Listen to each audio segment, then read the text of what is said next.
My heart is beating and my body is breathing.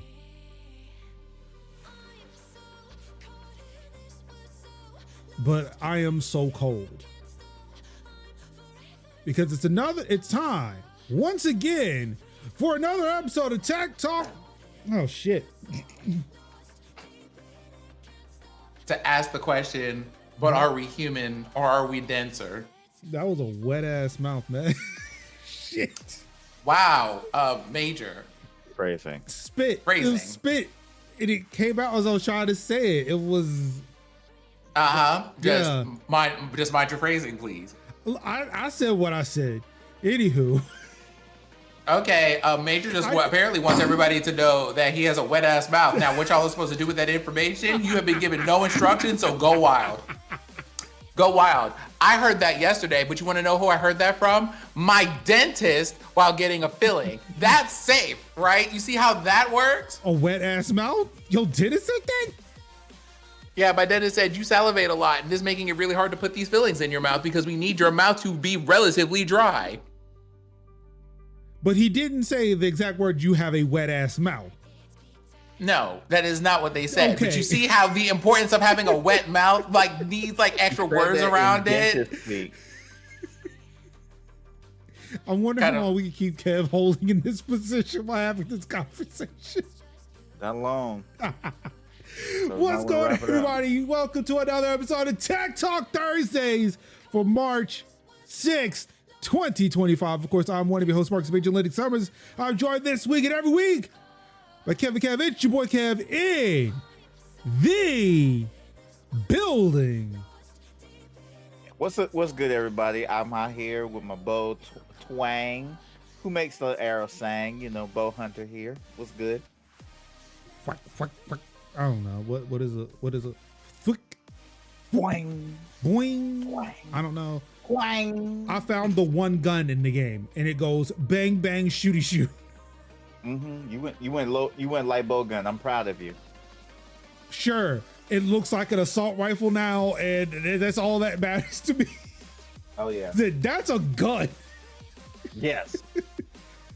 You call that a gun? No, this is a gun. Now if you get heavy bow guns, oh yeah, you're gonna be like the heavy from Team Fortress, but that ain't gonna grab. And of course, joined this week by the Sunflower Sovereign. Sinziak's in the building. Greetings and salutations. It's been a week. It's been a week. Things have happened. There has been a State of the Union. Yeah, state of this union. A lot of people were giving states of things this week, and I don't know how to feel. Like the superintendent of the school district gave a state of the school district, and I'm like, come on, stop. My son's been a part of this district for years, and I've never once heard y'all mention this. Trying something new, I guess. I think the CEO of my company gave state of the company. Like, I don't know. Maybe that's what y'all have been doing. I'm new here, but why did they?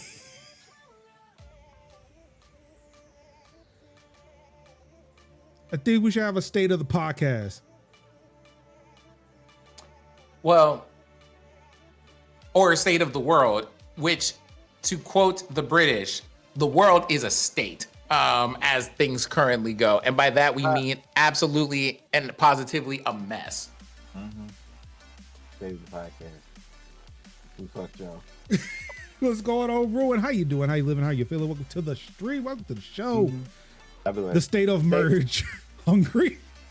Wait a minute. Merge isn't hungry. I ate already.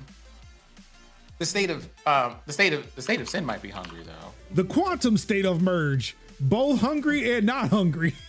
Mm-hmm. The state of merge matter. The state of sin, West Coast version, of course. Mm-hmm.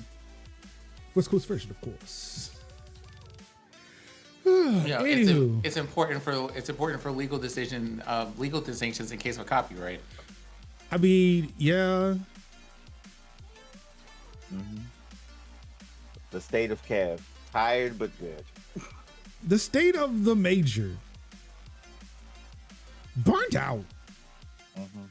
I've been doing a lot of reading, and I don't know. I don't know. Maybe people who read more than me can tell me. Is there such thing as too much reading? No. Is there such thing as too much reading? It's a lot here. It would be a lot like asking. As a person that keeps manga at arm's length. No. Here, let me ask this question. This one is new. Is there such a thing as playing too many things on your Steam Deck? I'm going to say yes. I feel like too much of things is not okay. Okay, but how much is too much of things? Okay, I see you, Tony Weaver.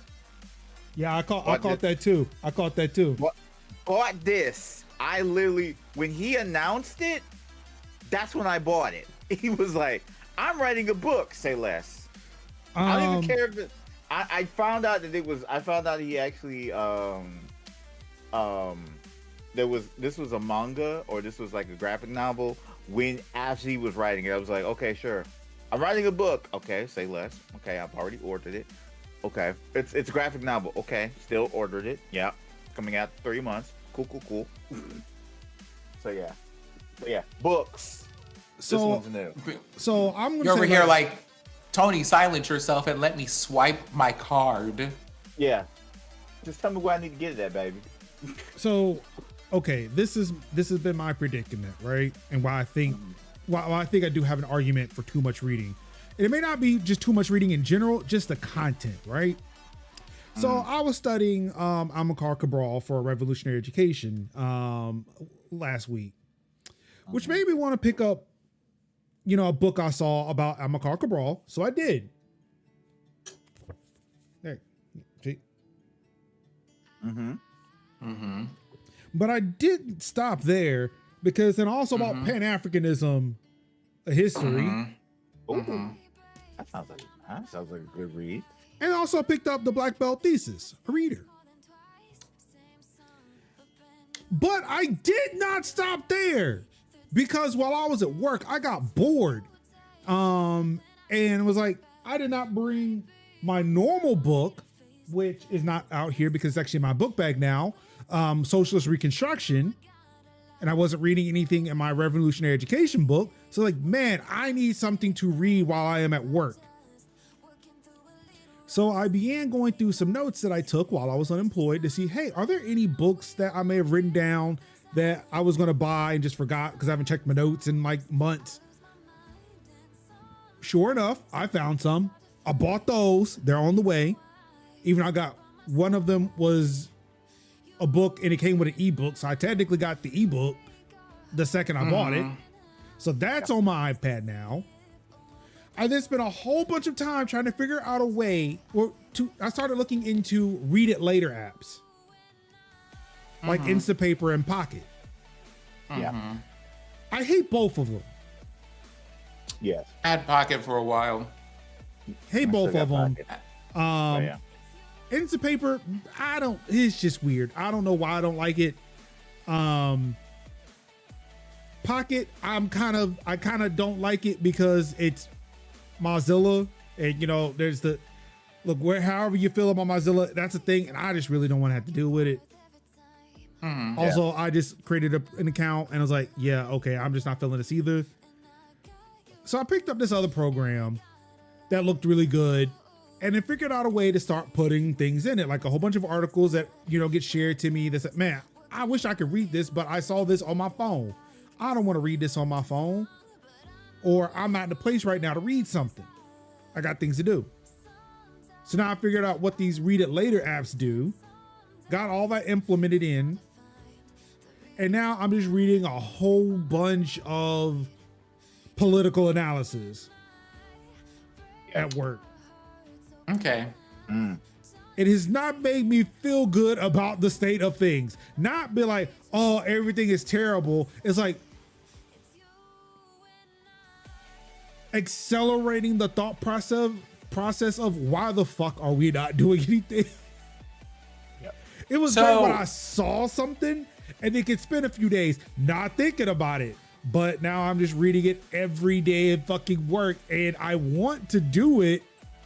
I like the enjoyment of reading. Read this. I don't want to.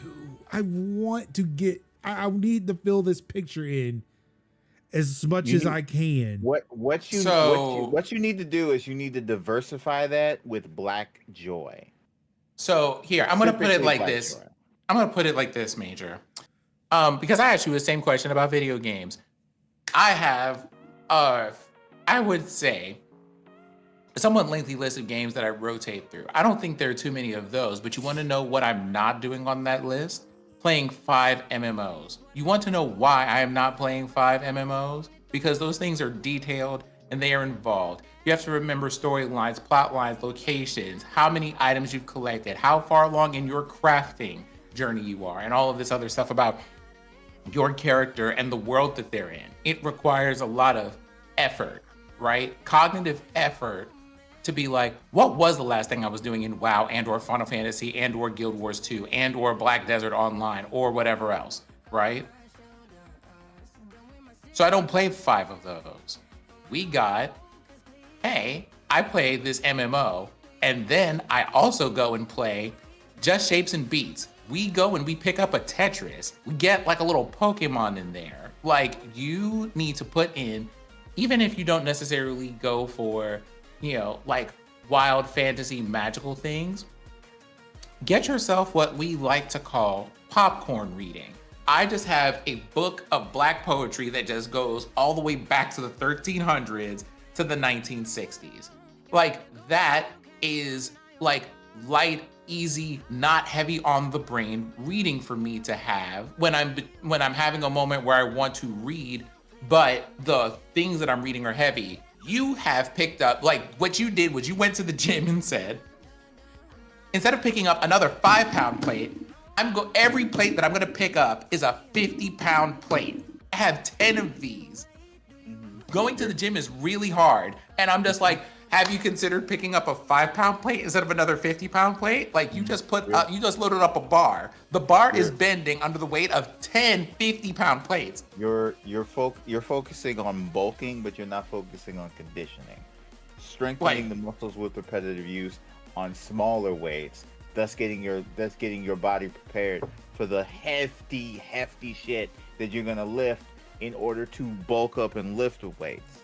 Which is to say that a lot of the people that you know that read a ton of books also have like great deal of variety in the stuff that they read, and how heavy or information dense it is. So that's what I'm saying. See if you can find a bit more balance in the density of the stuff that you're reading. Black people joy. Read that. It's one thing to be like, yes, I want to read. Yes, I want to read, like, you know, books about the movement, books about systems, books about, you know, historical Black leaders. But also, you need to read some stuff that's like 2 Black people enjoying being Black and loving joy and that kind of stuff. You need to read that, and that stuff is going to be the nice palate cleanser, decompression that you need, instead of you wrapping yourself around some hard reading. And sometimes that's something that you got to do. Sometimes I'm like, yo, I love Wilds, and Wilds is great, but 2 Point Museum, ooh, that was a nice little palate cleanser that I needed before I go back to smack monsters in the face. Maybe I should stop playing.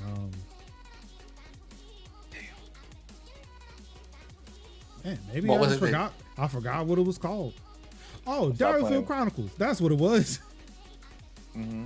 Yeah. But yeah, like, if you're like, yeah, and like, mind you, that's like, again, not to say anything about like the reading that you're doing. It's like important reading, and I think you should do it, especially because like it helps you grow, it helps you learn, it like changes and like impacts and all this other stuff the way that you see the world, and that is good stuff to read. I have like a handful of books like that. I think you might like one of them actually.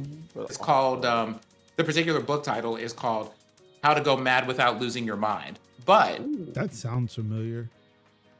But like all of that to say, make sure you intersperse that really heavy reading with things that are just easier for you to read. They don't necessarily have to be like super enjoyable reads. Well, actually, how do I say this? They just need to be enjoyable to you, whatever they are. But pick things that are just like a lighter thing to pick up. And it's fine if you do. And I think it's important that you do, because it's a lot like being involved in the movement in any way, shape, or form. At some point, if like just for the sake of like sustainability and all this stuff, you have to just be like, whatever that looks like for you. Yeah, I found this at Goodwill, and I just kind of find myself every now and again when I feel like overstimulated or just like a lot, just pressing like a lot of pressure on me. I read don't sweat the small stuff. P.S. We're also talking to you at home in case you were wondering. Thanks.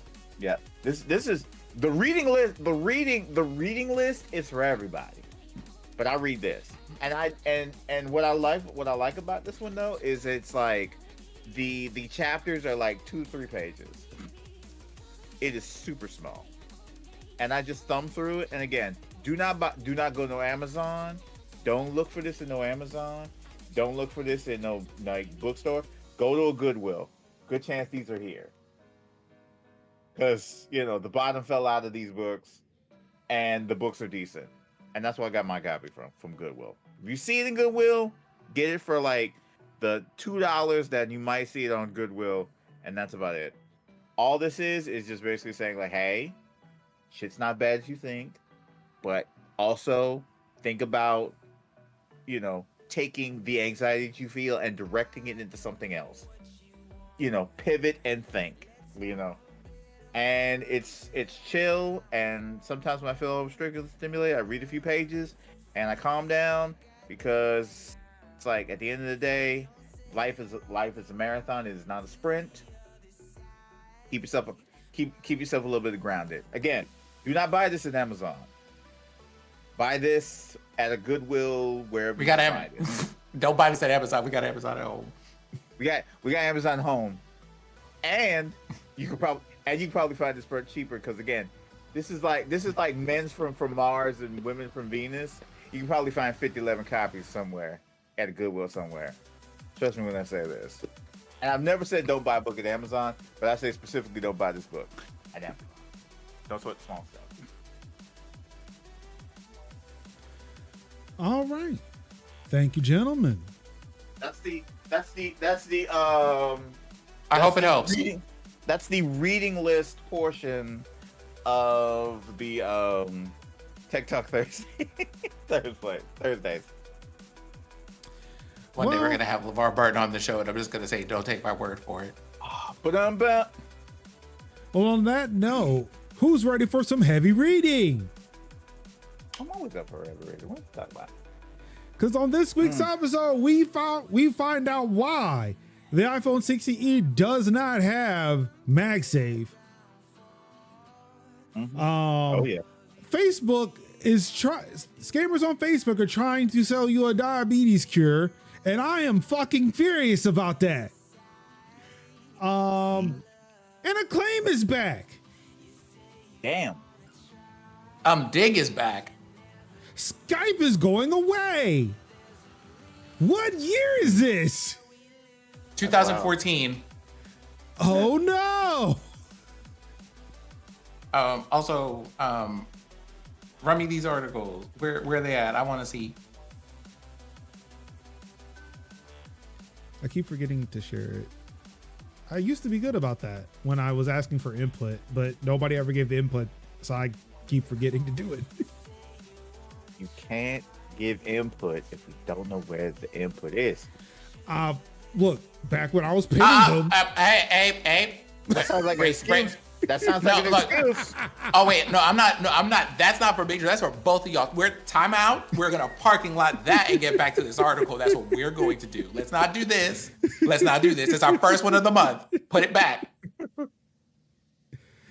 All right, starting off with Apple provides a reason for the iPhone 16e's lack of MagSafe. According to Apple representatives who spoke to Daring Fireball's John Gruber, MagSafe is not included in the iPhone 16e because, quote, most people in the iPhone 16e's target audience exclusively charge their phones by plugging them into a charging cable. These users apparently tend not to use wireless charging at all, and when they do use it, Apple believes the slower 7.5 watt key charging speed compared to MagSafe's faster rates isn't a deciding factor for the customer segment it is targeting with a more affordable device. Which means Apple says broke motherfuckers ain't using MagSafe. It's always wild with like Apple, like it's the way that Apple basically looked at this, like looked at all of these people and said, y'all barely got insurance. What you mean MagSafe? Y'all barely buy Apple Care. Why we worried? Y'all out here with broken iPhone screens. What we doing? Merge. The SE did not have MagSafe.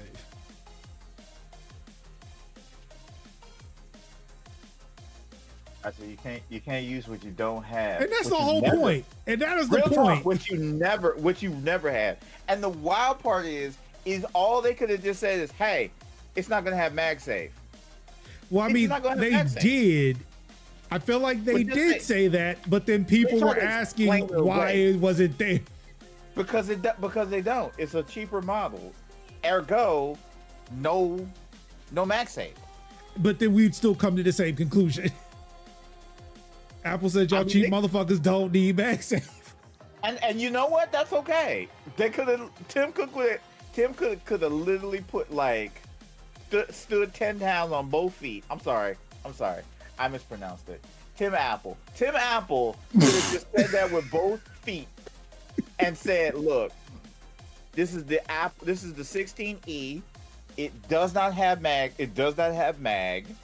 Again, y'all just gonna have to deal with it. Merge shares the same sentiment I do. How much would it have cost him to put MagSafe in this motherfucker? I'm sorry, I don't buy it. It's an iPhone 14 body. I don't buy it.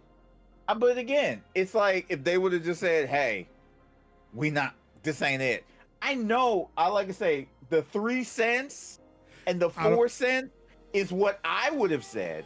But what I'm gonna say is, if them people said, okay, well, we ain't gonna do that. Don't buy it. I don't buy it. This is for the flagship. MagSafe on the flagship. No. Like, my whole thing is just, we really, can I, if I may, be so abundantly serious for a second? Y'all really could have just said, y'all really didn't have to issue a statement. You could have just left it at, we did it. We did it because we did it. We didn't want to. We didn't feel like it. Whatever the reason is, because like at the end of the day, here's what happens. You didn't do it. We don't have it. Like, what did you issue a press release for? To give a reason why y'all weren't doing it and still be like, yeah, you said y'all don't. Like now you got everybody out here looking at people of being like, because we didn't want to, brokey. You know, like that's basically the equivalent of what you said. Please. It was one thing when it was speculation. It's another thing when you just say it. I'm like, you mugs took away the headphone jack because of courage. What do you mean you want to explain? Okay, hold on for a moment. Gonna get that, my brother. What? Hold on. Johnny Ives was out here talking about courage with that when they took away the headphone jack. Why do y'all gotta explain exactly, make a rational explanation when it comes to MagSafe, the thing that you invented? And you're not gonna do it on a cheaper phone because it's the cheaper phone. Stand up and stand 10 toes down and be the $1 trillion company that you are, and say with your whole chest from your whole spaceship while a whole black woman is on the roof. They put a black woman on the roof. They put one of our black aunties on the roof. And we don't even know if they took her down yet. What do you mean? What do you mean? Y'all have to break out a press release to explain what we already know, that these people, we don't want you brokies to have it. No, like you really did, like you could have. It's giving Abercrombie, and that's all I'm going to say about that. Right, Here's the other thing. Yeah. While we're here, Merge is over here like it would quote, it would cost us 3 cents in extra copper and $1 in magnets.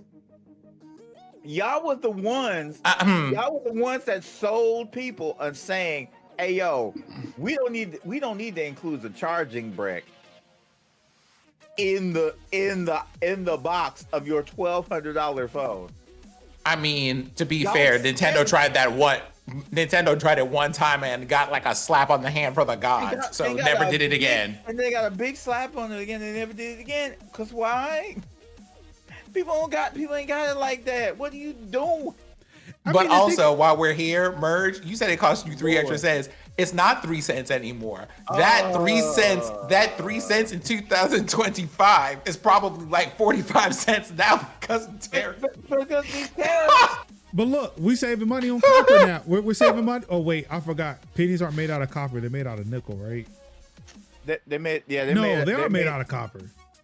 No, they're copper. They're copper covered. The copper plate. Oh.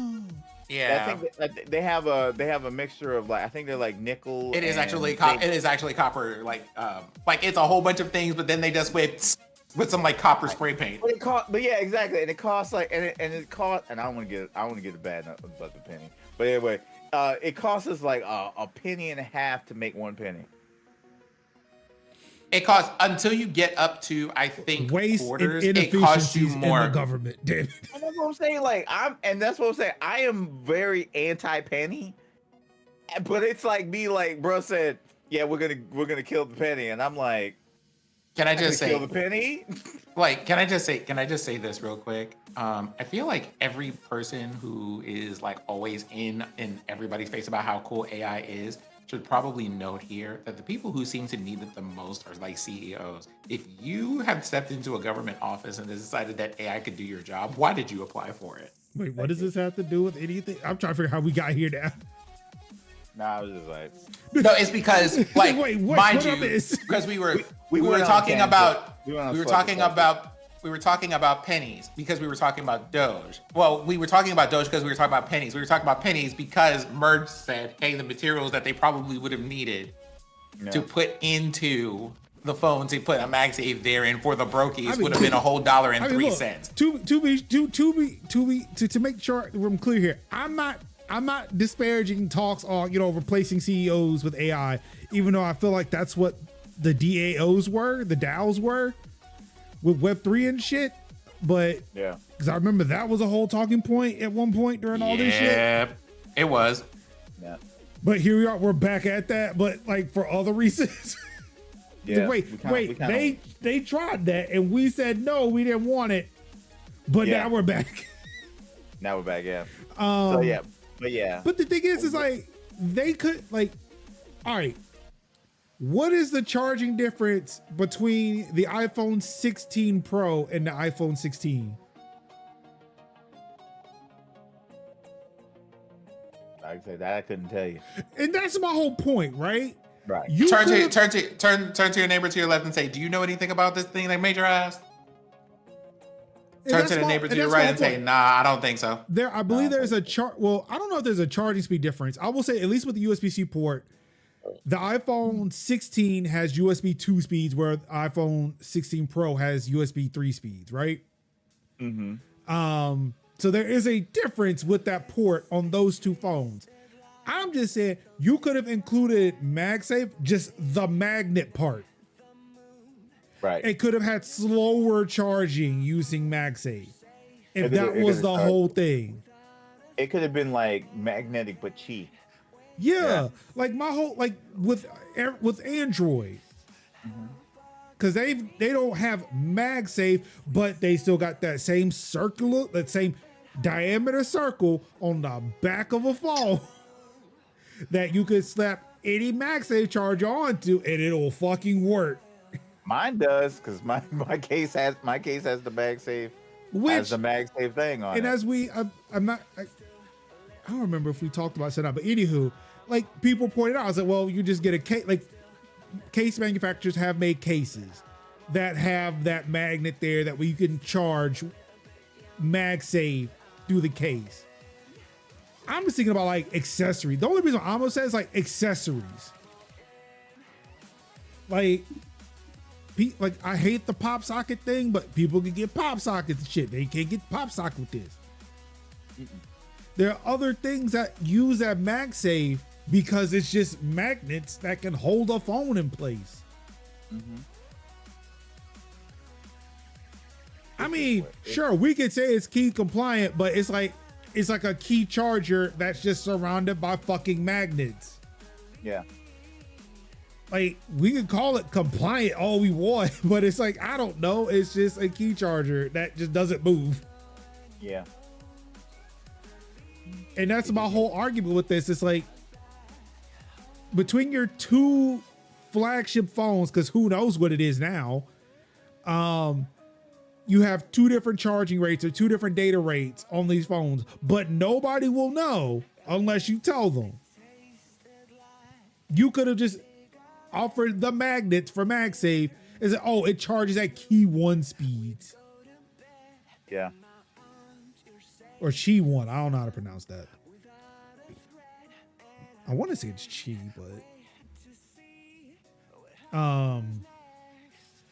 but yeah, just to come out and say like, yeah, the people who buy these phones, yeah, they don't care.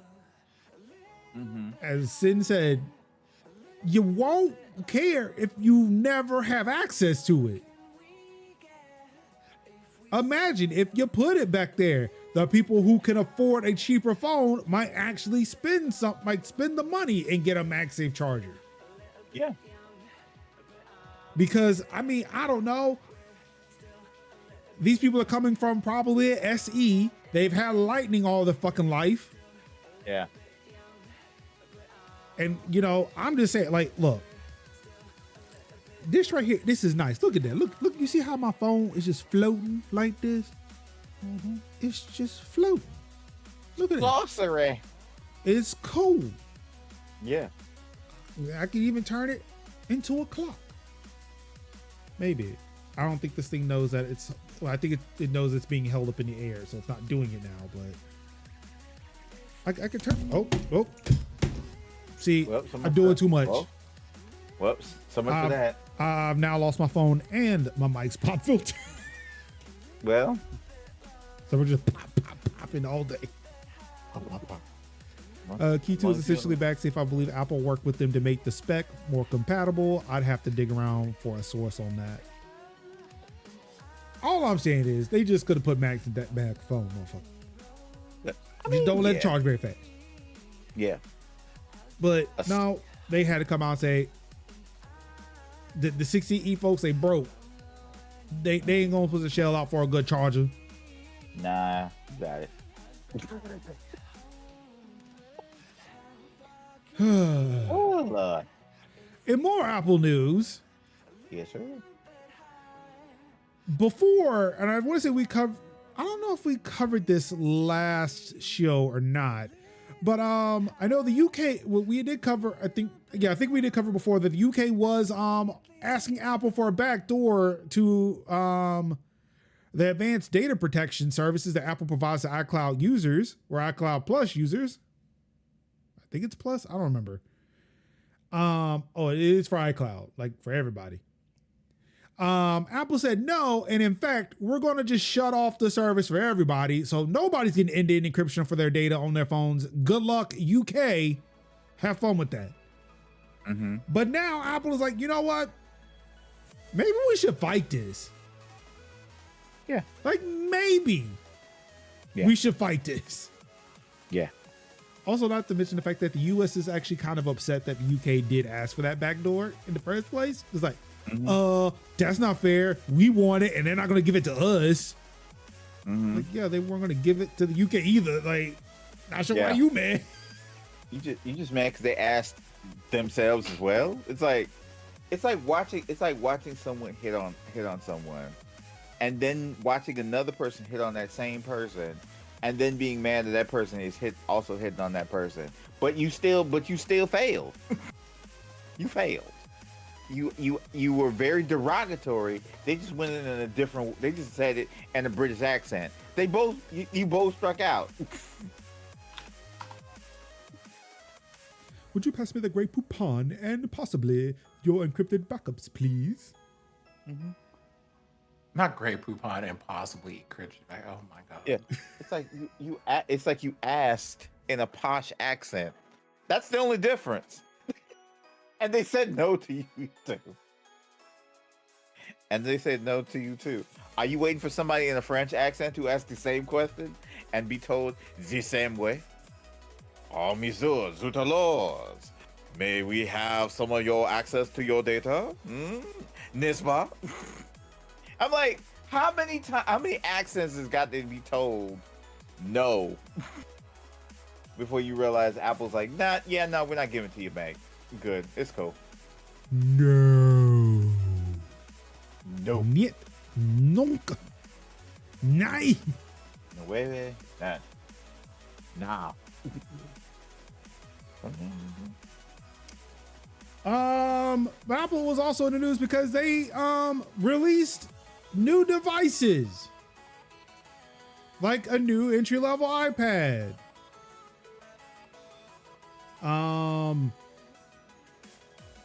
Okay, well, I'll go in the order of this article. So yes, they announced the M4 MacBook Air that is 2 times faster than the M1 MacBook Air, and it comes in a new color. And under certain circumstances, it's like 20 to 30 something times faster than the Intel MacBook Air. Also, it's $100 less for the starting model. Well, a cheaper MacBook. And it's playing Civ 7. I was like, good. Look like Civ 7. My M1 was playing it my M1 Pro MacBook Pro was playing it fairly decently the other day. Yeah, so they still are because of the fact that, again, Apple products do tend, depending on who you ask, and for what product, apparently, at least like the Apple laptops, Apple computers do tend to last for a while. So people have still been on Intel, and they're trying to get, I think they're still trying to get like the last people off of Intel Macs.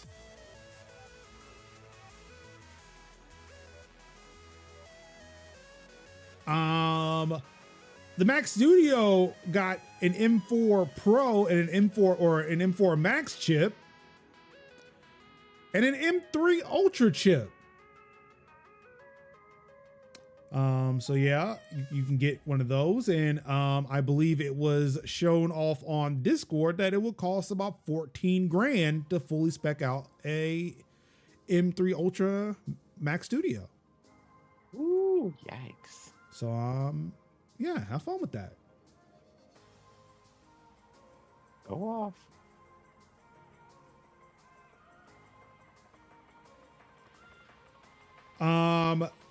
The iPad Air was also announced, which gets an M3 chip in it, and a new iPad, which gets the A16 Bionic or the A16 chip, which is found in the iPhone 16, if I'm not mistaken. No, that's not right. What's an A? Who has A16?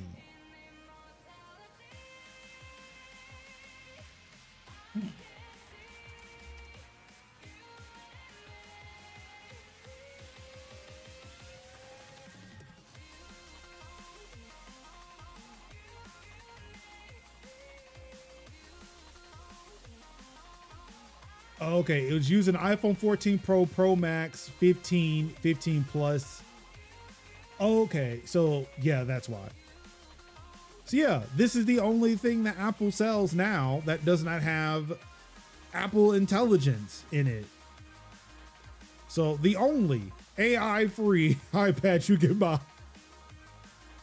or AI free Apple device you could buy. Well, I mean, there's still the Mac TV, the Apple TV, but you know.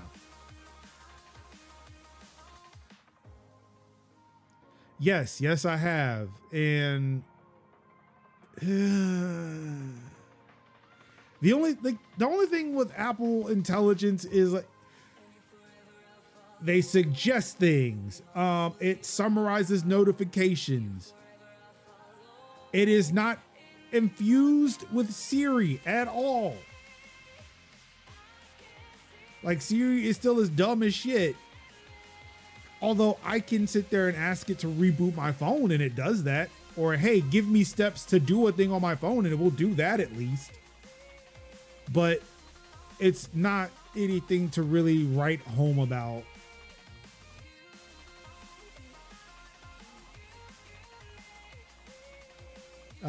Yeah. The one thing I do enjoy about it though is visual search.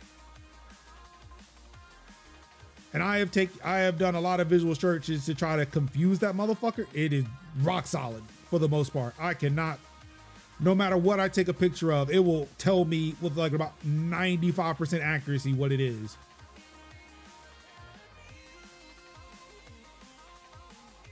Oh, the HomePod? What, the old HomePod also does not have AI.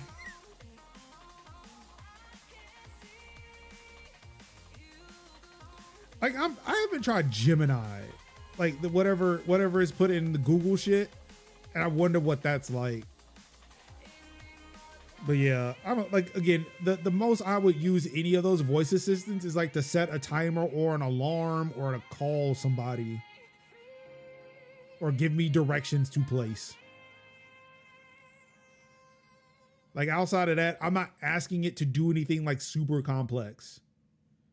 Like, it was a game changer when they upgraded Siri to sit there and take a request after a request after a request. But then it became annoying because Siri was always listening after you gave it the request. Because I would sit there and say, hey, set an alarm. And then my wife would ask me, what are you setting an alarm for? And then Siri is still listening and processing that audio. And I have to stare sternly at her because I don't want it listening to me. It's like, shut up for a second. Let it stop Let it stop listening before you start asking me questions. Because it knows. I don't know why the M4 Mac Mini is on this list. Also, the iPhone 16, that was last week. Or this iMac. I thought this was this week, not this year. Oh, since its last event. Oh, okay, that makes sense. Let me find my headphones. All my devices are trying to have a conversation with nature. Setting an alarm for 10 p.m. called, what are you setting an alarm for?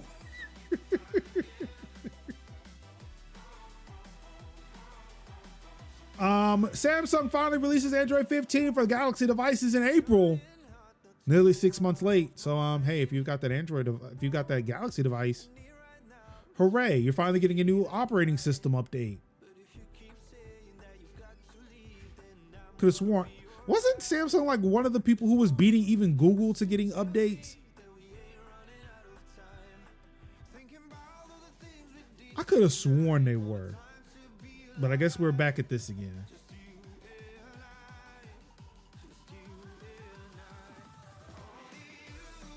Now, I hope everybody has their 40s ready because we have to pour one out for a real one. Ladies and gentlemen, it is with a heavy heart that we have to say goodbye to a true member of the Tech Talk Thursdays family. Skype is finally being put out to pasture.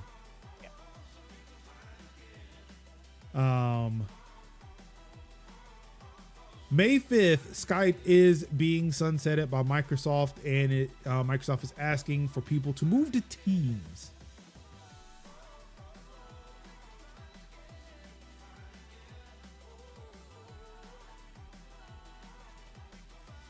Indeed. For those who may remember the earlier times with the show, Skype was a huge component of the show. This is one of the few apps that allow for NDI video output of each individual call, or for each individual caller, which allowed me to be able to do things on this show that other people just weren't doing because they preferred Discord. Ultimately, though, we did switch to Discord because Skype just kept breaking with its updates, and vMix became just too convoluted for anything we were trying to do, to say the least. But again, So we this ended show up having to go with bespoke solutions. yes, which is what everybody else went with. Skype was our first bespoke solution. I kept Skype on these men's machines for It's longer true. than anybody should have ever kept Skype on a computer. It's true. Skype was an influential part of Tech Talk Thursdays. The show would not be the same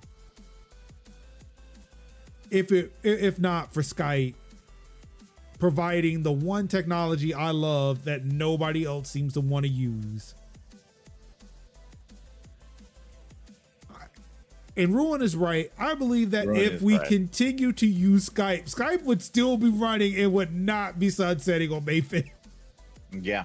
Mm-hmm. We owe Skype a huge debt of gratitude for all that it has done for us here on Tech Talk Thursdays. For that, Skype, we salute you.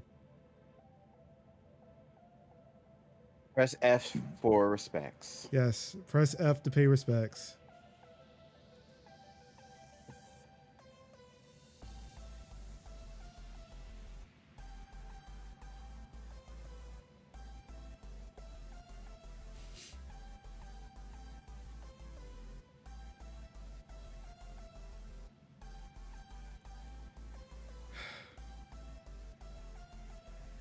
But where old apps from the beginning of the internet die,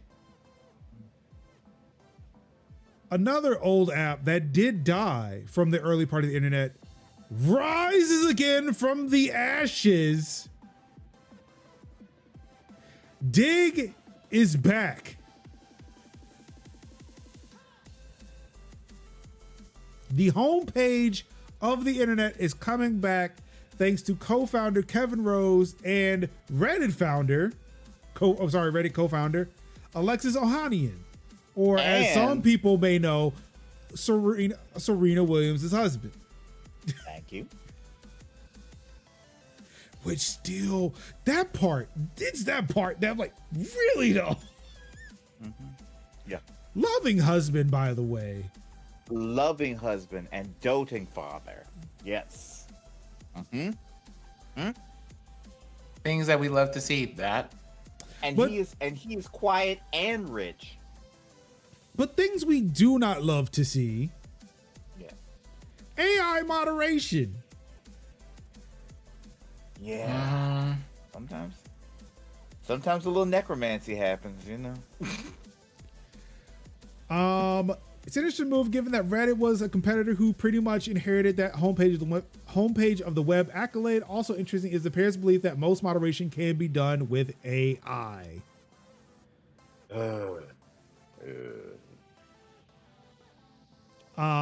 It's not known how much they paid, nor is it entirely clear what the USP will be, whatever the fuck USP means. I don't know. But The Verge reports that unlike Reddit, they believe human moderators are largely unnecessary. And this is, again, this is from The Verge. So much of a moderator's job, Rose says, is just grunt work, fighting spam, reviewing obvious policy violations, litigating pointless fights. Quote, how can we remove the janitorial work of moderators and community managers?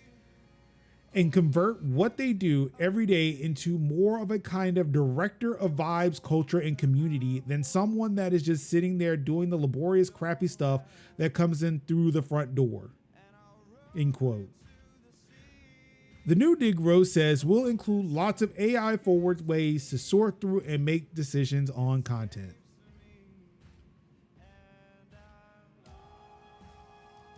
AI forward, gotta love that. Grand opening, grand closing. Mm-hmm.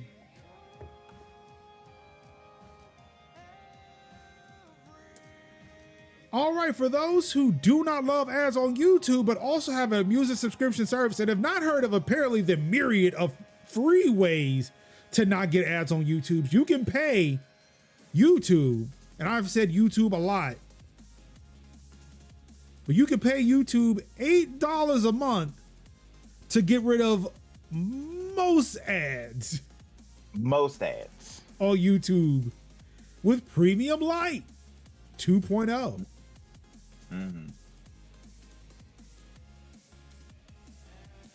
This plan also does not include downloads or background play.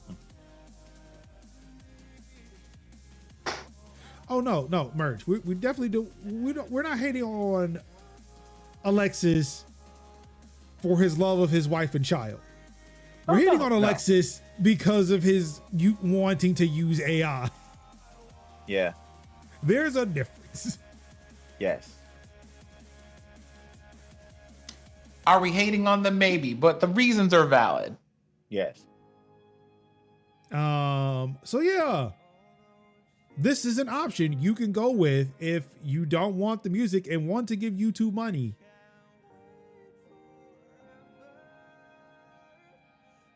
I mean, I have found other ways, but also I am paying them like $20 a month for all of it. When technically I have Apple Music for free because my mom is paying for it. And we're all in the same fucking family, so I benefit. Yes. And again, there are a myriad of software options available, like offline and online, that you can use to get rid of the ads on YouTube, which I was definitely made aware of after I posted this article. Like, y'all, I didn't write this. Like, chill, man, chill. Mm-hmm. It's like, oh, he like desktop? Sure. Go down. Knock those ads out the way.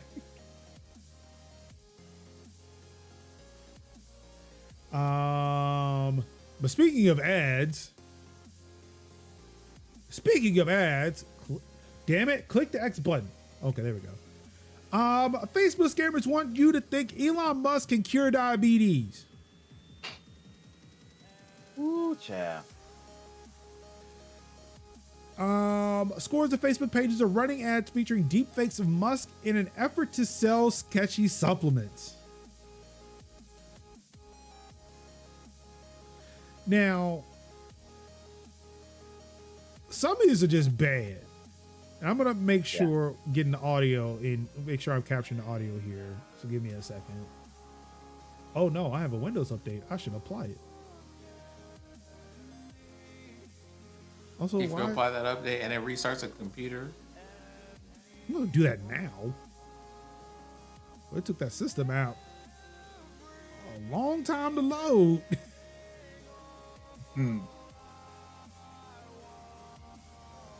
Maybe it's time for a reinstall. All right, so I'm gonna turn that down, and I'm gonna play this. I'm gonna play this video, and I want y'all to just let me know what you think.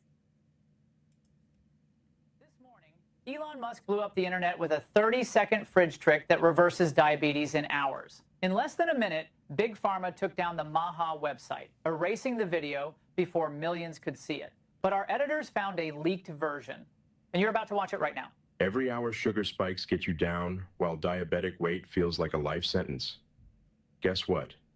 If you head to the kitchen and open your fridge, you'll see the only thing you need to escape diabetes for good. Trust me, you'll kick yourself for not watching this video till the end. Remember the carefree days when you ate whatever you wanted? No, you won't. You won't kick yourself for watching it to the end. But it's listening to that, and I hate to say this sentence, this string of words that are coming out next. But I know what Elon Musk sounds like, and that ain't it. I think what we have established that people are not smart. And I think that's what people are banking on, people who are not smart falling for things that smart people would have been like, I don't think that's real. Or people who are versed in technology to be like, click with it, Yeah. And then there's this one where he's talking, it looks like on Joe Rogan, but the words are covering his mouth. So it's like they don't even have to try to make the word, like his mouth move with the words. Big Pharma has placed a $78 million bounty on my head. Why? Because 2 weeks ago, I revealed a simple at-home method that reverses diabetes in just a few days. This 30-second... And then it goes to black. So it's like, okay, we don't have enough video generated to make this work. So we're just going to make it fade to black. We're just going to cut it to black. And you're just going to hear him talk.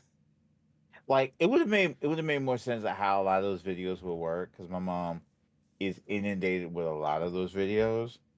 Is oftentimes what they would do is they would splice in like the AI. They would have like the AI words, basically like an AI speaking as a professional, a doctor professional, and then they would have like stock footage in the background, basically saying like, oh, this is somebody running, somebody drinking water, somebody eating a sandwich, and it'll just be them talking over that, and then maybe then stock footage of a doctor, and then stock footage of a lemon, and a bowl of fruit, and they're all BS. They're all BS. Now this one here is the most egregious one. Because we've seen this one. Everybody has seen this one. We know what he does. If I show somebody a picture, if I show anybody this picture, they know exactly what's going to happen. Might sound strange, but that's not what he does. To achieve perfect blood sugar levels is in your fridge right now. How can a couple of overcooked... And then it just goes to black.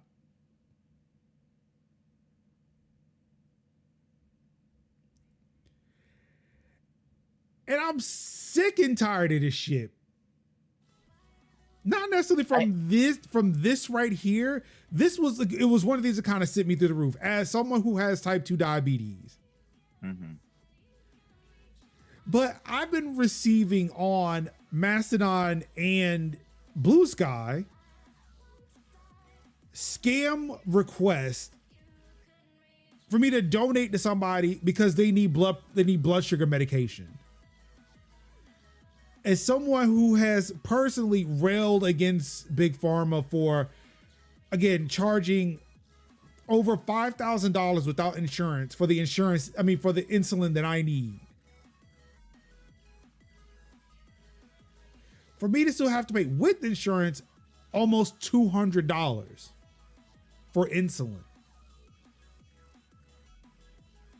And it's like, oh yeah, please help us with our insulin. Please donate to this PayPal link that is in no way scam, in no way suspect.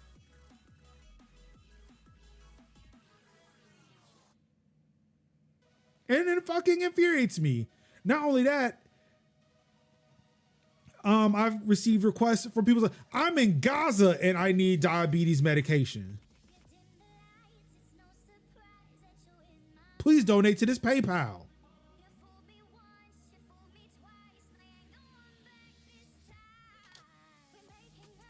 And it's so infuriating because like the fucked up times that we are in right now. And as much as I was going through shit until recently, I want to make sure like I can help people when I can, if and when I can.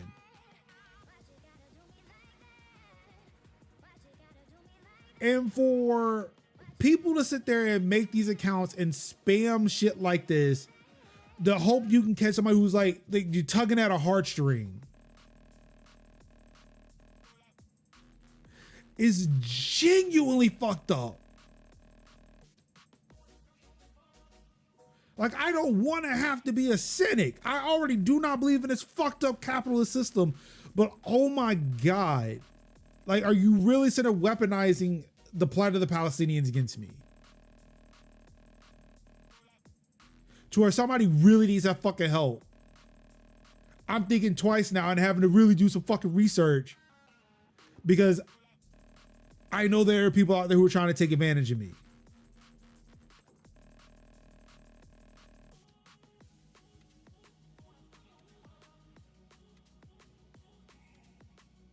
See, right along with the fucking capitalist pigs, like these well, I guess they are technically the capitalist pigs too. These fucking scammers could take a bullet right between the fucking eyes.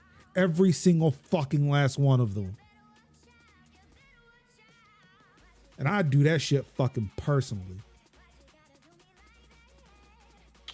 Reasonable crash out. Please proceed.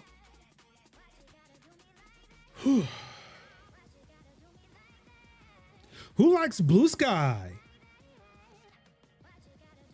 Who doesn't like the native Bluesky app?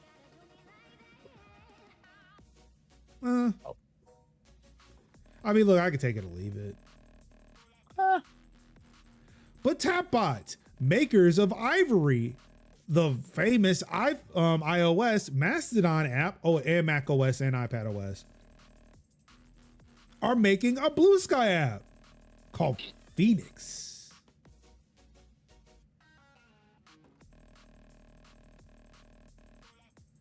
And I want it. Because it'll probably give me a Bluesky app for iPad and for my Mac. I am tired of using web browsers on those two platforms when I want to look at content on that website.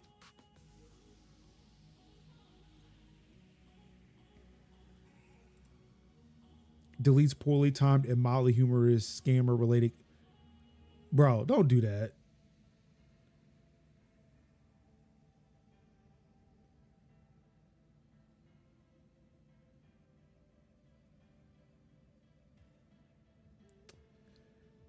I'm not seeing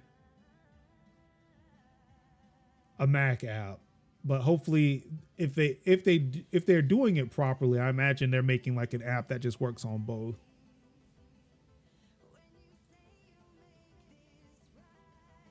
But yeah, definitely if you are using Bluesky and you would like something that's not the native Bluesky app, you should check out Phoenix when it comes out later this year.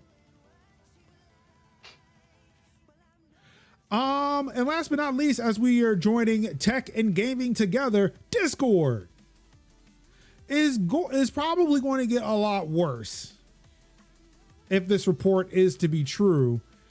The company is thinking about filing for an IPO. They're going public, which means the shitification is only just beginning. Wow, sounds like they're right up there with Walgreens. Oh, Walgreens just got bought out. That's the last step. It used to be, hey, you make a cool app and you get picked up by some bigger company. Now it's like you do a thing and you run out of money and then private equity comes and picks your bones.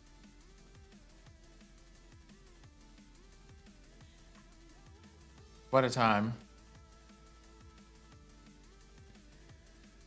So yeah. Just in case you wonder what's going on with Discord.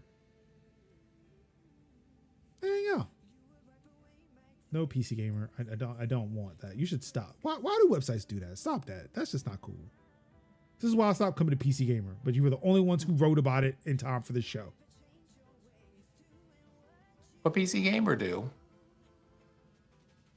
I forgot why I stopped going to PC Gamer. I really did forget. But also, it's just like the pop-up. It says, hey, you should sign up for our newsletter. No, that's what RSS feeds are for. You really should sign up for a newsletter. Let me assure you, if I wanted to sign up for a newsletter, I probably would have signed up for one, and probably not yours. You know, TBH, please move. Oh, you think Discord will put top posts behind a lock cabinet? No, I think it's just going to get lousier with the fucking ads. Like, I already do not like the fact that there's that one little thing that shows up in the bottom left corner. I hate that. Yeah. And that's the least offensive ad. Good chance, banner ads. Yeah.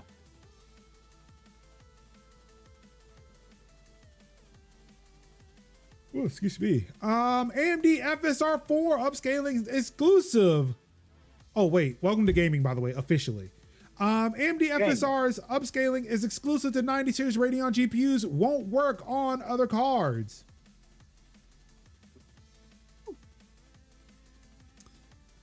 Which, you know, is a bummer. Because I liked when FSR 3, an AMD product, worked on my NVIDIA GPU. Yep. It gave me frame generation on a 3080 Ti, and it was actually pretty decent. It made fucking Horizon Forbidden West play a lot better on my Steam Deck. Yes.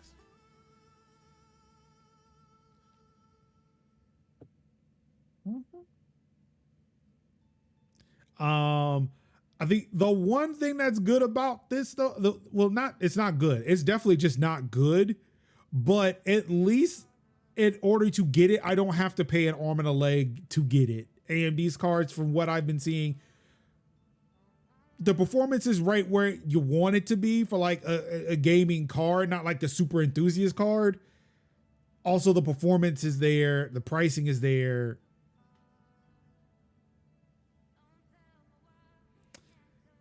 So I don't like it, but I feel like it's not going to be as difficult. It's not going to be as bad a barrier to entry as NVIDIA shit is. But we'll see when those cards get launched and how easy they are to get. Yeah. Do we have a date on when those cards are coming out, or have they not announced that? The 9070s X and D tomorrow. Oh shit. Yeah. Did not expect it that damn soon.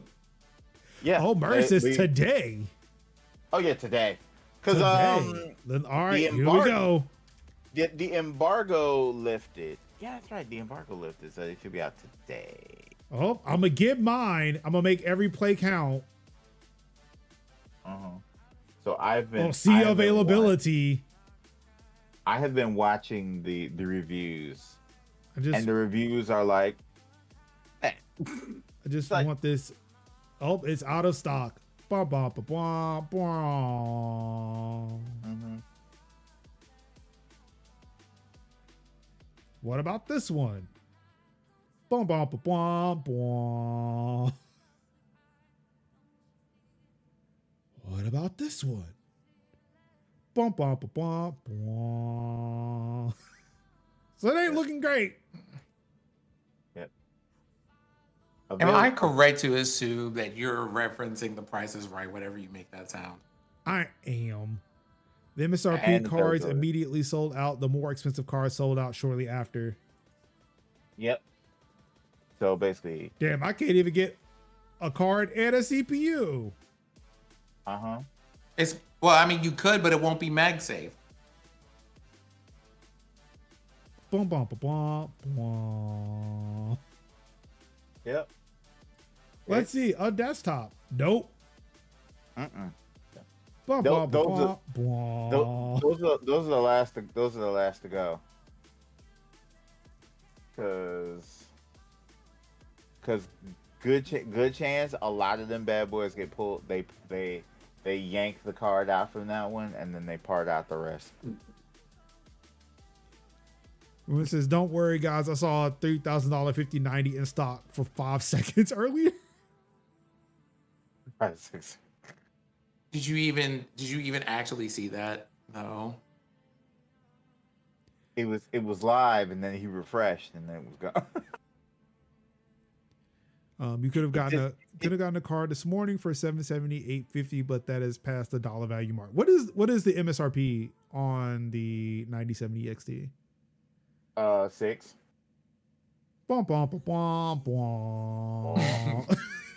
Yeah, it's like it's 6. It's 6. It's 556. All right, look, for the XT, for the somebody has to make a Discord soundboard, but like set of buttons for the Steam Deck. Yeah. I mean, you can just what you mean, the Stream Deck? You could just do that. I mean, but I would like for it to Discord that way you guys can hear it too. Yeah, that'd be nice. Being late to the game, I didn't know the thing was the new MSRP was 3K. Not surprised at this point. But yeah, I know as much as you know, as much as we all know, is that these cards are gonna just be hard to find for however long they're gonna be hard to find, because there's just gonna be not even on the Nvidia side. Oh, That's okay for them. It is.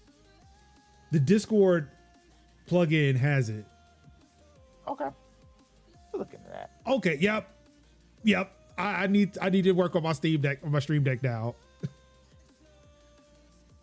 Because yes, I need the fell horns. I need everything. Oh yeah, you can. Oh. Blah, blah, blah, blah. Hold on, I'm gonna try something. Oh man, this is gonna be great now. Oh, I'm about to try something. Because yeah, you're right. I could have used the default soundboard that was that Elgato put in the Stream Deck, but I was like, it will play for me when I play for the stream, but it would not play for you. And that's what I want you all to hear. That way it kind of makes sense.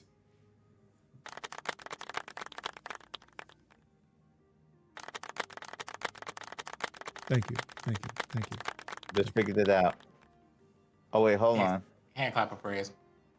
Yep. Oh, wait. Uh-oh.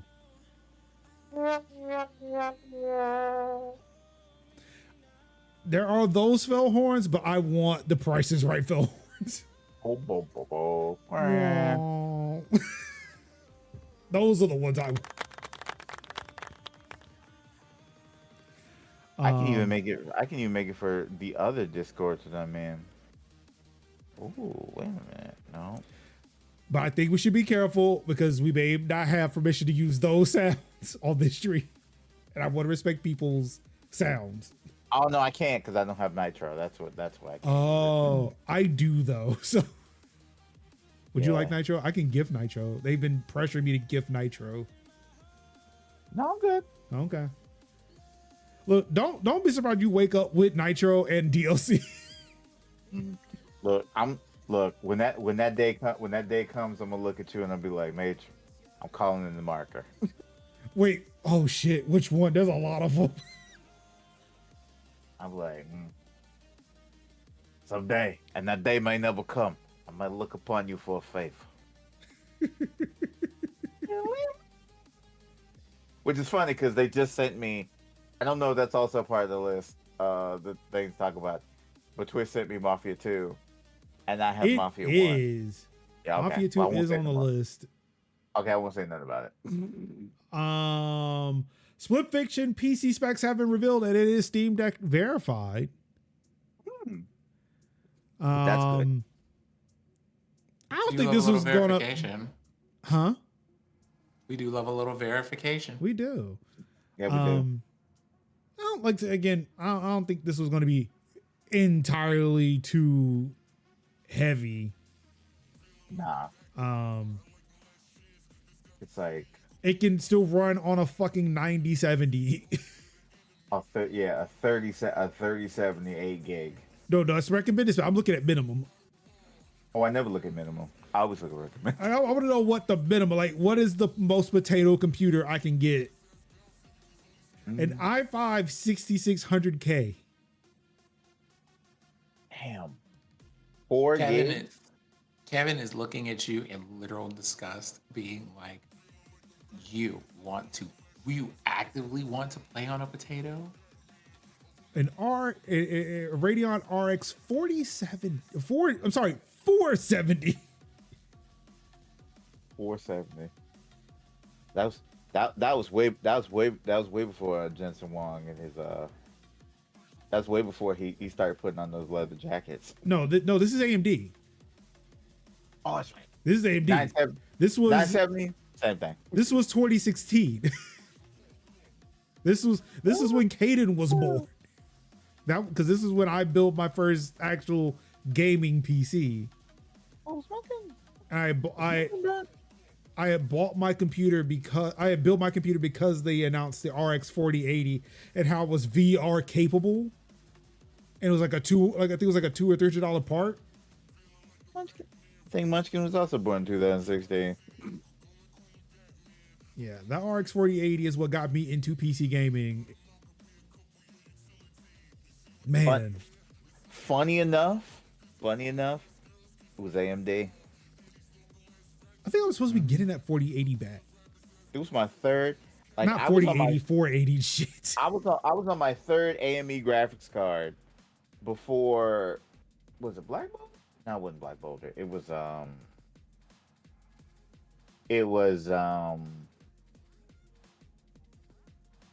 Oh, my 1060 was my first. My 1060 was my first. So then you were NVIDIA. I was NVIDIA until I just turned NVIDIA on Granite, but I've been rocking AMDs. Oh, CPU wise, okay. Yeah, GPUs wise. Yeah. I've always had like AMD core. I've always had like AMD chip like CPUs, and I've always had like AMD graphics cards. Well, it was ATI. It was ATI. I was at ATI before it became AMD. So I've always been AMD, all red everything. And it wasn't until like I was like getting serious about streaming or content creation, people were like, you might want to look into NVIDIA's, because you might want to look into NVIDIA graphics cards. And I was like, okay. And then that's when I went and that's when I got the 1060. And thanks to Merge's contribution, again, thank you, Merge. Thank you, Merge.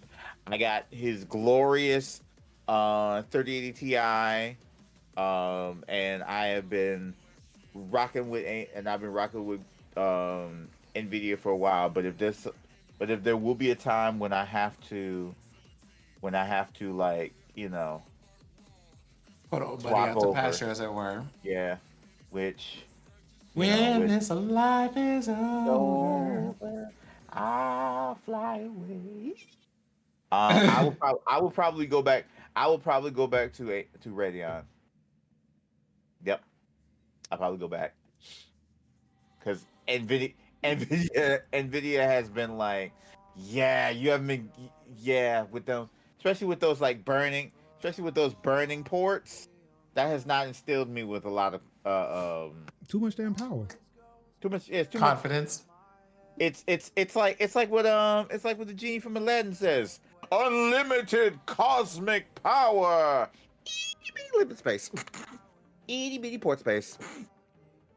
And if they had really truly just put 2 of the mugs on there, I don't think we'd have had no more issues. They just put 2 ports there. The same weird ports, put 2 of them on there. Put that one and then another port, that they could have made that one. All but they right. say you got. Oh no, go ahead. All right, who's been wilding out? Who broke? Who's been wilding out? Kev, have you been wilding out? Mm-mm. You sure about that? You know what? Every single one of my streaming friends have been for some amount of time. and I have been trying my very best to avoid related spoilers because I did not want to know things about rappers, comedians, or Nick Cannon. Yes, I've been wilding out. Okay. A lot of people have been wilding out. Yeah. The reviews have been great, which drove the sales numbers up. However, there have been a lot of bugs that have been discovered because of all of that. Yeah. One of which is a progress breaking bug, which means that, hey, an NPC decides it does not want to show the fuck up and you get stuck. Yeah. Of course, there have been some updates that have been pushed from Capcom to get the NPC to show back up and help you proceed with the your quest. Also, I think there have been mixed reports on whether or not the same updates are helping performance. But I have not seen any updates from anybody saying that that was the case. Yeah. I'm pretty sure immediately when that happens, there'll be a Digital Foundry video and watch, there'll be like one tomorrow. Yeah. Screw me over yet again. Well, not as much as it did last week. Yeah. Oh, I'm somewhat pissed about that. Yeah. But not as much as okay, it was a weird scenario that I found myself in, because if it wasn't for that blackout, I would not have bought Wilds on PC the day before. Yeah. I would have seen that video and would have bought it on PS5 like I had planned to. Mm-hmm. Cause that was the thing that was kind of like what was like with me, because I was gonna use you as like the guinea pig, as like I'm having rough textures. I when the major and the major's like I got it on PC, and I was like, oh. If I know that's what you would wanted me to do, I would have done it. It would not have mattered. Yeah. It was more or less like I knew you. I was like, you said, yeah, I'm getting on PS5. I'm getting on PS5. And I was like, okay, getting on PS5. But see, DF scared the shit out of me with it. Yeah. Only for them to release the fucking PC video Friday after I bought it. And I'm like, oh, it's worse here. Yeah. Y'all could have gave me some warning. Yeah. But you didn't.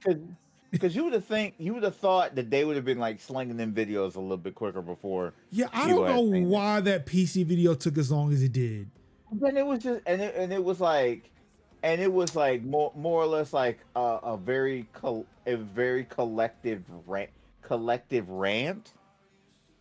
And I'm not saying they weren't wrong. But it was just one of those like, I wish you could have dropped it sooner than you did. Yeah. Like an extra day, like a day before. And it's like, again, like, please don't, like, I'm not angry. No, it's because like the whole thing is like, if it was not for a certain special circumstance, yes, all of this could have been avoided. I would have bought it Friday on PS5, having seen the video. Yeah. But because it was not available on the day, on the last day I could have purchased it so that we could play it on Friday. Yeah. I had to make a decision, and based off of the only information I had, I'll risk it with the devil I know. Yeah. But of course, like, I could have downloaded the beta on the PS5, but I didn't think about that until it was too late. Yeah. They didn't make a benchmark for the PS5, which I don't know. Maybe do that. I would have. I mean, that would have. It wouldn't have changed anything. I couldn't change settings, but still. Yeah. You know, I just feel like it would have been nice. It would have been. It would have been. But you know, it would have been nice. And that's my thought process of it. And I had like a thing, but it was the thing that I was saying, and I felt about is, you know, because I don't like,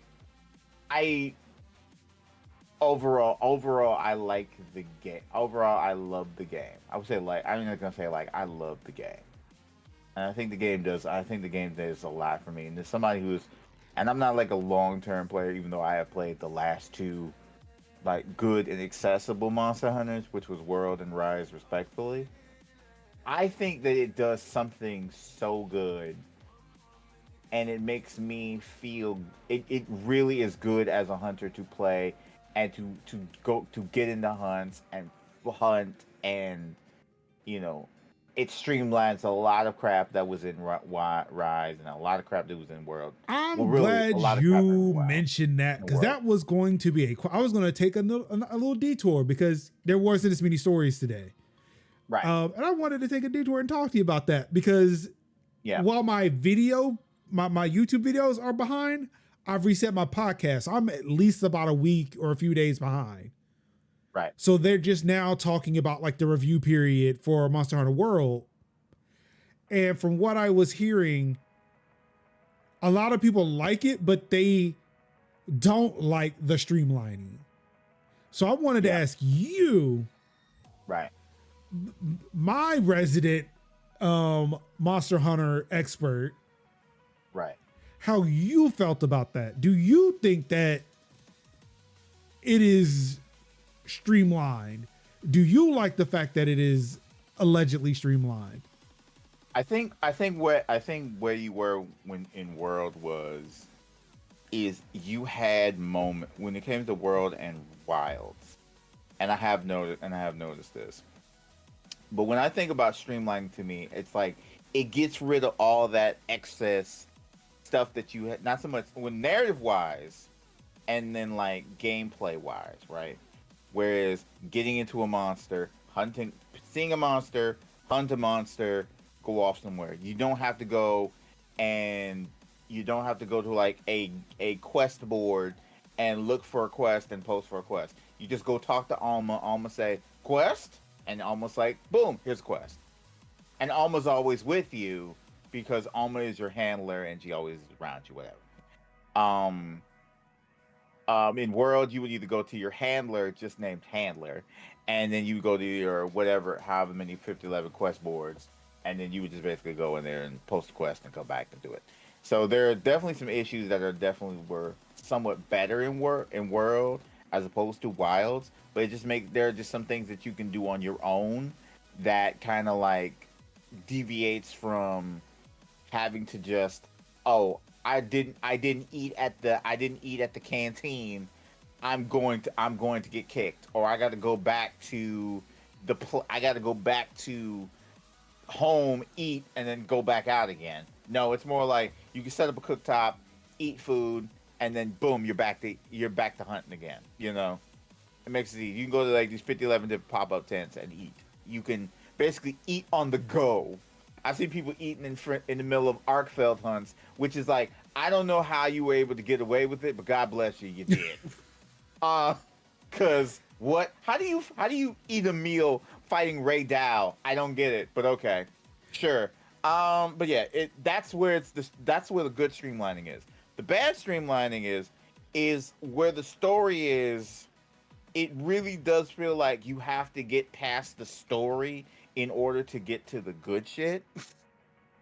I mean, could we make an argument that that's how like a Call of Duty is? Like, look, let's just get a story. You got that out of the way. Now just have fun. But see, this is not a Call of Duty. Like I say, that argument would apply if it was like a Call of Duty, like. But there are people who are be like, here are hunts. Like most of the time, especially with Rise, and Rise was almost like you have to eat their hunting structure was you have to eat your vegetables in order to get to your dessert. Mm-hmm. And I'm glad that's done, because what you'd have to do is you'd have to go through, all right, you got to do 5 hunts by yourself, then there's a cutscene, then another 3, and then another cutscene, then you got to go over here, do 3 hunts, then there's a cutscene. And you don't really care about any of the story because story doesn't really matter, because Monster Hunter, I just want to take time to bop things with a hammer or slice things with a sword. It's just basically dragging that out. So that's like streamlining and being like making it more narrative focused on the things that you have to do is cool. But then sometimes people want to be like, I just want to set the stories down to the side and then go hunt other monsters, which you can still do, but to other people make you feel like, well, I mean, The story's right there. I mean, that's how I feel. I would like, my whole thing is like, yeah, I want to get through the story, see credits, and then not have to think about this game again. And not have to do with that part of the story, that part of the game. And I feel like that's a detriment to how Monster Hunter is, because most of the time people just want to like bonk monster with hammer.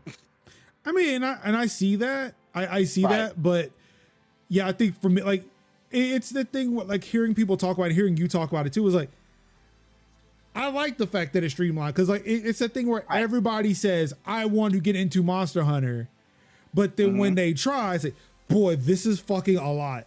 And even when Wilds was about to come out, I'm thinking, I remember how fucked Rise was. Like, it just seemed like it was a lot to deal with. I let Kevin handle all of that. I just stood around.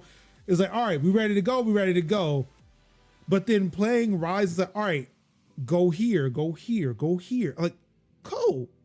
I can do that. Give me gun, shoot monster. If there's some story, cool. I'll get cool little cutscene and we'll just move on. Right. And so I think that's definitely the thing that has triggered more of the more experienced hunters. And yeah, but those are the people who have been complaining. Right. And I'm not talking about experience experienced in Wilds. I'm not Wilds, World. No, I'm just like, we're talking like the Monster Hunter purists, the people who have been here 10 toes down since the beginning. Like there are people who have been playing on the PS2. There have been people who have been playing on the PSP. There are people who have been playing on the 3DS, on the Wii, Wii U, and Switch in generations. They were playing back in the day when you physically had to sharpen. You had to get whetstones to sharpen your weapons. You had to I have to buy whetstones, sharpen. Yeah, that's the whole reason why I wanted a gun. This is like, look, I don't want to have to deal with that. Right. And then it was like, you still about to do it. Yeah. It's like, yeah. But then also I have to get paintballs because I have to physically mark the monster, because if I don't paintball the monster, I will not know where the monster is. And then I have to go hunt. Oh, you're talking about things from the PS2. You're talking about the PS2 days. No. I'm talking about 3DS. I'm talking about 3DS and 4 generations, 4 Ultimate. People have to like, oh crap. That was the first Monster Hunter I remember, and it was on like a console because we didn't have like a 3DS for a handheld device. But I remember having to do like all of the paint stuff. Right. Yeah, I don't remember any of that. I remember there were fireflies that led me to place. And they didn't have that. Was a quality of life update. Again, that's what I'm saying. Like, I'm saying that's where I started. There were fireflies that told me where to go. Scout flies would literally show you what monster you were going to. And now I have a bird lizard that will just go for me. Bird lizard. Back in Rise, you had the Palamute, and you had like directionals where they would show you where it wouldn't be, because they couldn't do scout flies because they had like the wire bugs. And keep in mind, like that where you get the Palamute was also had the you have things you can ride so that you're not out here wearing out your stamina trying to run places. Right, because you like in World you had to hoof it everywhere. You had to hook it everywhere to the monster. And then like in Iceborne they had like the Raider Riders, which would basically like you would call them and they would just basically like be taxis to the monster. And they'd be like, okay. And they would take it to the monster. This is for the first time in a long time where you can literally where it really feels like the sacred knows exactly where everything goes. It's great. And you can just it's so good. It's like and it's so good when you get knocked and you just go woo-woo, and then all of a sudden the sacred just scoops you up and you just riding away from the monster while you eating a well done steak. Look, I'm sitting there checking Mastodon, Bluesky. Right, you can literally like I'm paying bills. Like, I'm just getting shit done. Yeah, I'm texting Deaconess and I'm like, yeah, girl, how you doing, bro? And I'm like, boom, back. Oh, that's right down. Back to fighting. Yeah, twang, twang, twang. You know, like I'm just like plucking the monster. It's like, great. you know, it's fucking it's great, man. It's like with the SOS system, when you like shoot the SOS flare, but you don't got no friends. You can get support hunters, people who are like NPCs who will help you hunt the monster. That is huge. Because it would be like, damn, it's like, damn, I had to wait for this person to show up and I had to hope that somebody shows up. No, Olivia comes up with a big honking hammer and starts smacking dudes.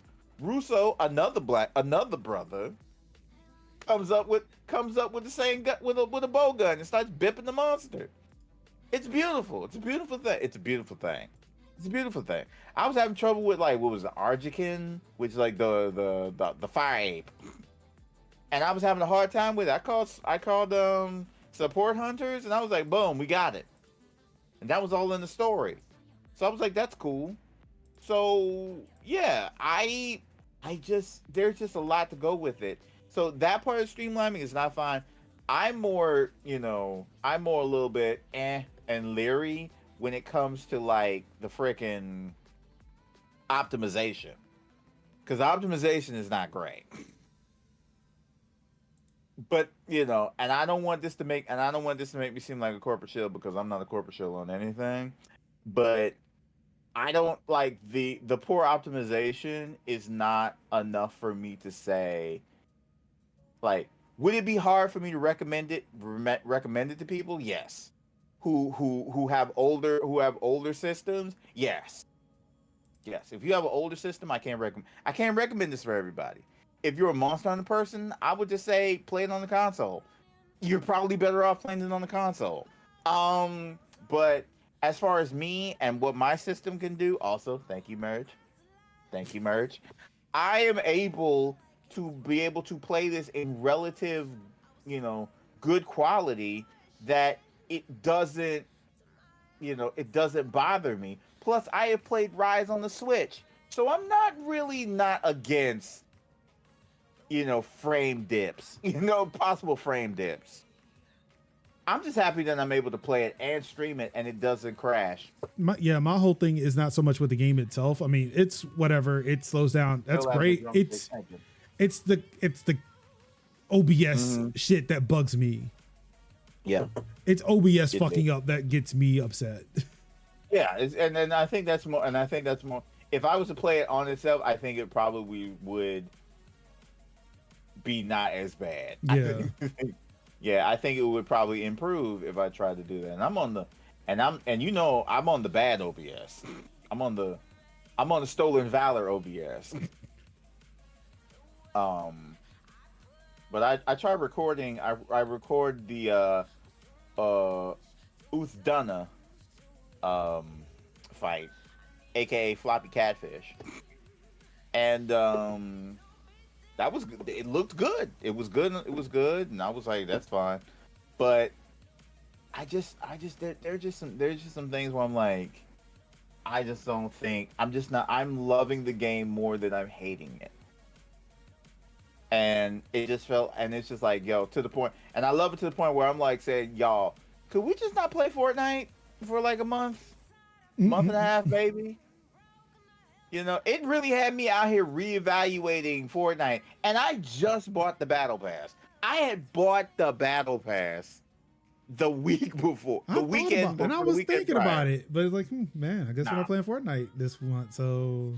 No, I would, and I'm thinking maybe Sub-Zero, but I'm like, that was the thing. I was like, all right, I guess I could get Sub-Zero, maybe. I don't know. But I'm like, you know what? It's no loss. It's no real loss for me, because I'm like, maybe I might get that Maya skin. Maybe I might go as far as the Pickle. I don't know. Big deal, whatever his name is, Dilly D. I don't know. Anyway, well. Since we're going back in time and talking about Skype and what did we talk about earlier? Was Skype died? Oh, Digg, old Monster Hunters, Sub-Zero. That's a segue. Acclaim is also coming back. I ain't got the praise. Yeah.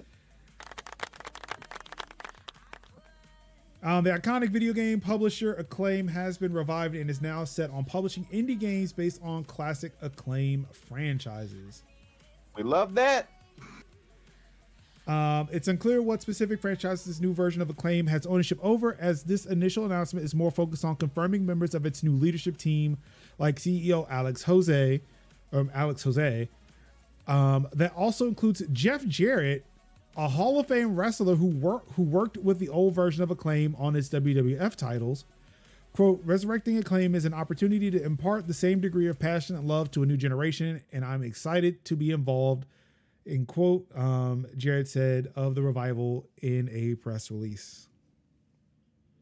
I wasn't expecting to hear that name. So, yeah, Acclaim is back. Digg is back. Acclaim is back. Skype is dead. Yeah, Skype is dead. And Monster Hunter is not what it used to be. But it's good though. As it should. How do we feel, since we're taking travel back in time and talking about the death of things, how do we feel about this year being the year that they stopped doing Windows 10 security updates? I mean, looking at it from a capitalist perspective, they don't see the return on investment of it. So why put that money in trying to keep things secure when they could be pushing people to Windows 11? Yeah. I mean, it's almost like making the same argument. Like, why don't they support Rel 6 anymore? Yeah. Or Fedora 2? Yeah. Like it's a thing where I know why people are hesitant to move to Windows 11. It's the same reason why people were hesitant to move to Windows 10. There's a lot of shit in there, a lot of telemetry that is spying the fuck out of you.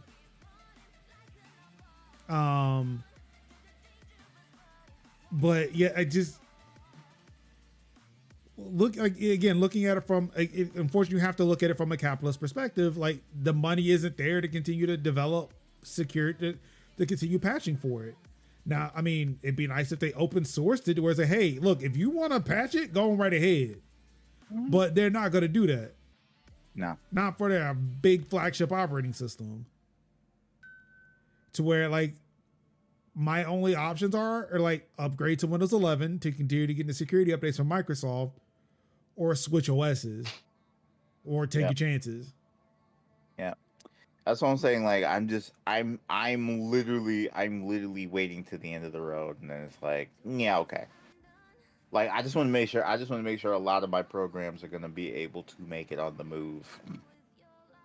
And outside of that, I think, you know, we shall be switching gears over fairly soon. But yeah, it's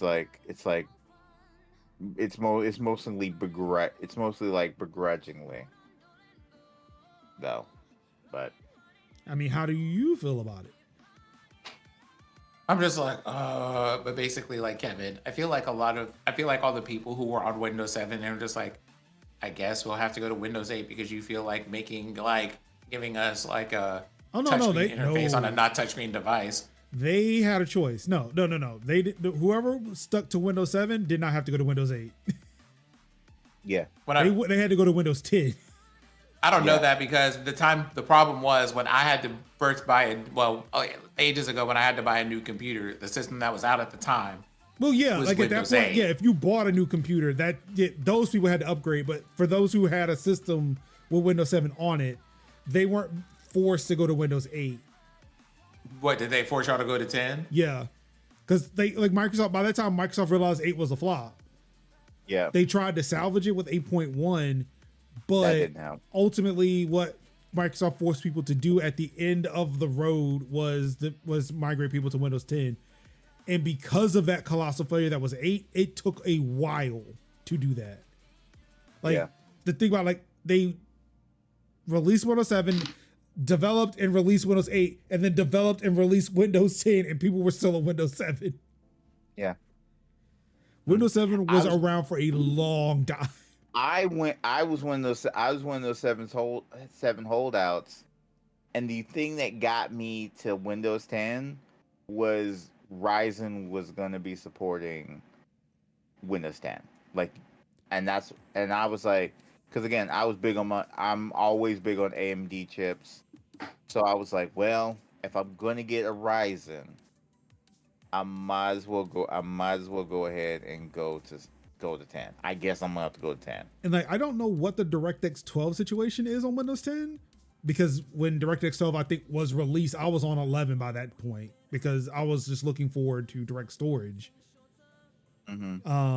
Which also according to Digital Foundry, might be the reason why Wild isn't running properly. Unfortunately, but yeah, I don't know what the DirectX 12 situation is on 10, but I know like there are some features that some gamers aren't getting on Windows 10 that they would get on Windows 11.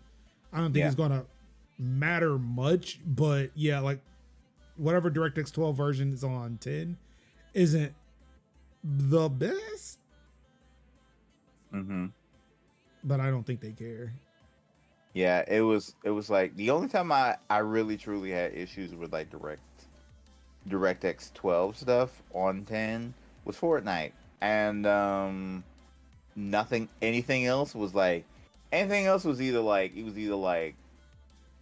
either already 11, already ran in 11 because 11 was always supported, or it was Vulkan, and we didn't have no issues there, and I didn't have no issues there. Matter of fact, I think I'm running Wilds on Vulkan now. Keeping a man in buck with you. I think I'm on 12. I think I'll look into that. But yeah, most of the stuff is either like running 11 Vulkan or 12 and it doesn't. 12 and it does, and it didn't matter. Like 12 and it didn't hurt. It's like it's fine. Like, honestly, I think your issues with 12 is just like a lot of the extra shit that comes in with the Unreal Engine. Yeah, it was Unreal 5, and that's which was like Fortnite was one of the first games to be Unreal 5. So yeah. So then it was like we went to DirectX 11 and we didn't have no issues. We had no beyond because slight itching. Because most of those UE5 features are not supported on DirectX 11. And that's why it ran good. Because it didn't. That's why it ran good. As beyond like maybe slight hitches, like maybe sometimes where I'm like, there was literally a moment where I'm like, as I drive in Fortnite and I'm going down and the car just goes, and then I'll go down. Or I'd be making a turn and I'll be like, and then I make the turn. So I'd be like, turn, hitch, turn. Yeah, that's not what. It wasn't ideal in a highly competitive battle royale game, but at least it didn't happen during the firefight. So, which that has happened before on DirectX 11. I'd be standing in the middle of a field, in the middle of a firefight, and wonder why I'm not back in the lobby, and I'm like, I'm still alive? Well, speaking of being caught in the crossfire of things, more layoffs at PlayStation following live service cancellations. The visual art studio has been impacted. PlayStation has been hit with more layoffs from its visual art studio following the recent cancellations of multiple live service games. The layoffs come amid a restructuring of Sony's US studios, as an unknown number of staff from the San Diego-based visual art studio will be let go this week.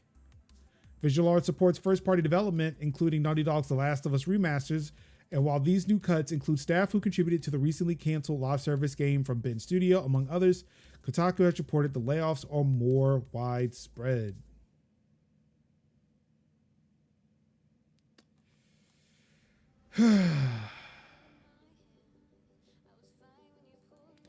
You try to tell people, especially these CEOs, like, yo, live service ain't it. Now, it's a flash in the pan when people were at home. They had more time to dedicate to these live service games, but that's not the case anymore. Also, like, what games were live service that took off? They take off. Like, nobody, like, it was another something that was mentioned on, I think it was Game S Mornings from like a week ago or something, where the top 10 games, the top 10 live service games are taking 40% of gamers' time. Yeah. Like it's going to be hard for somebody else to get in there. Right. You know, just so happens Marvel Rivals did that because they understood the core. They understood enough of the core. Yeah, they made it fucking free. They made it free and made it fun. They made it free and fun. And you know, Concord would never do that. Concord would never. And I know some people were like, guys, they did this and they were doing that, and I'm like, that's all premium features from a premium product game, but that wasn't enough. I mean, and even then too, like NetEase was like thinking about canceling the game. Granted, it was they didn't want to sit there and pay those licensing fees, but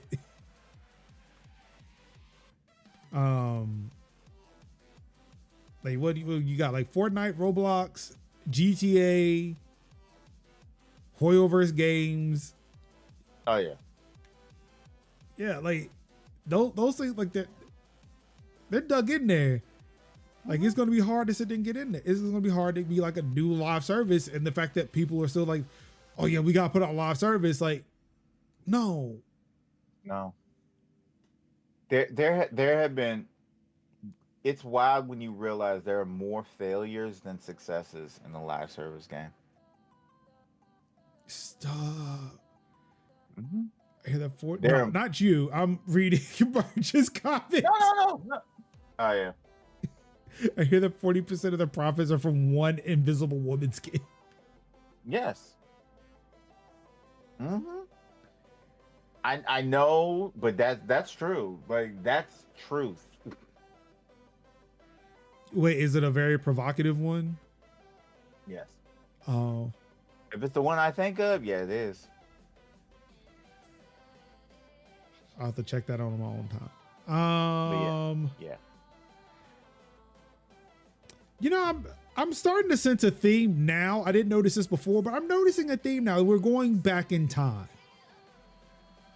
Join me for updates where we go back in time once again.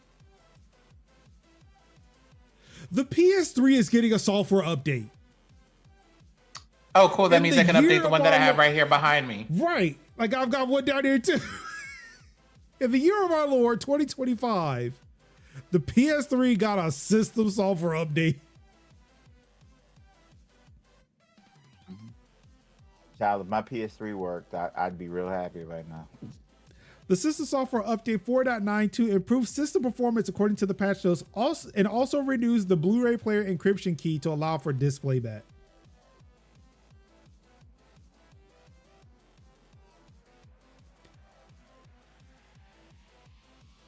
The key also exists on PS4 and PS5, but according to the console manuals, the encryption key is automatically renewed, but on PS3, it must be done in a system update.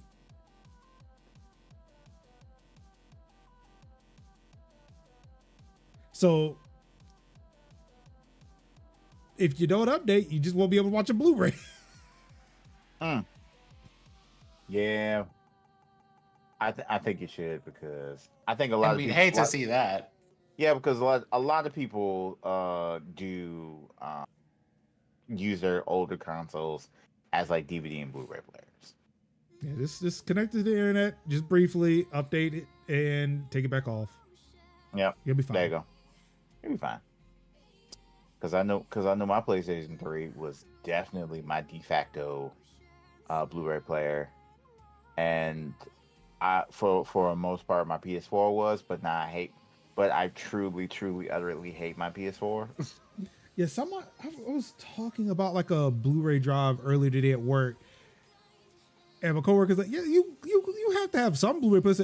I have like two in my entire house.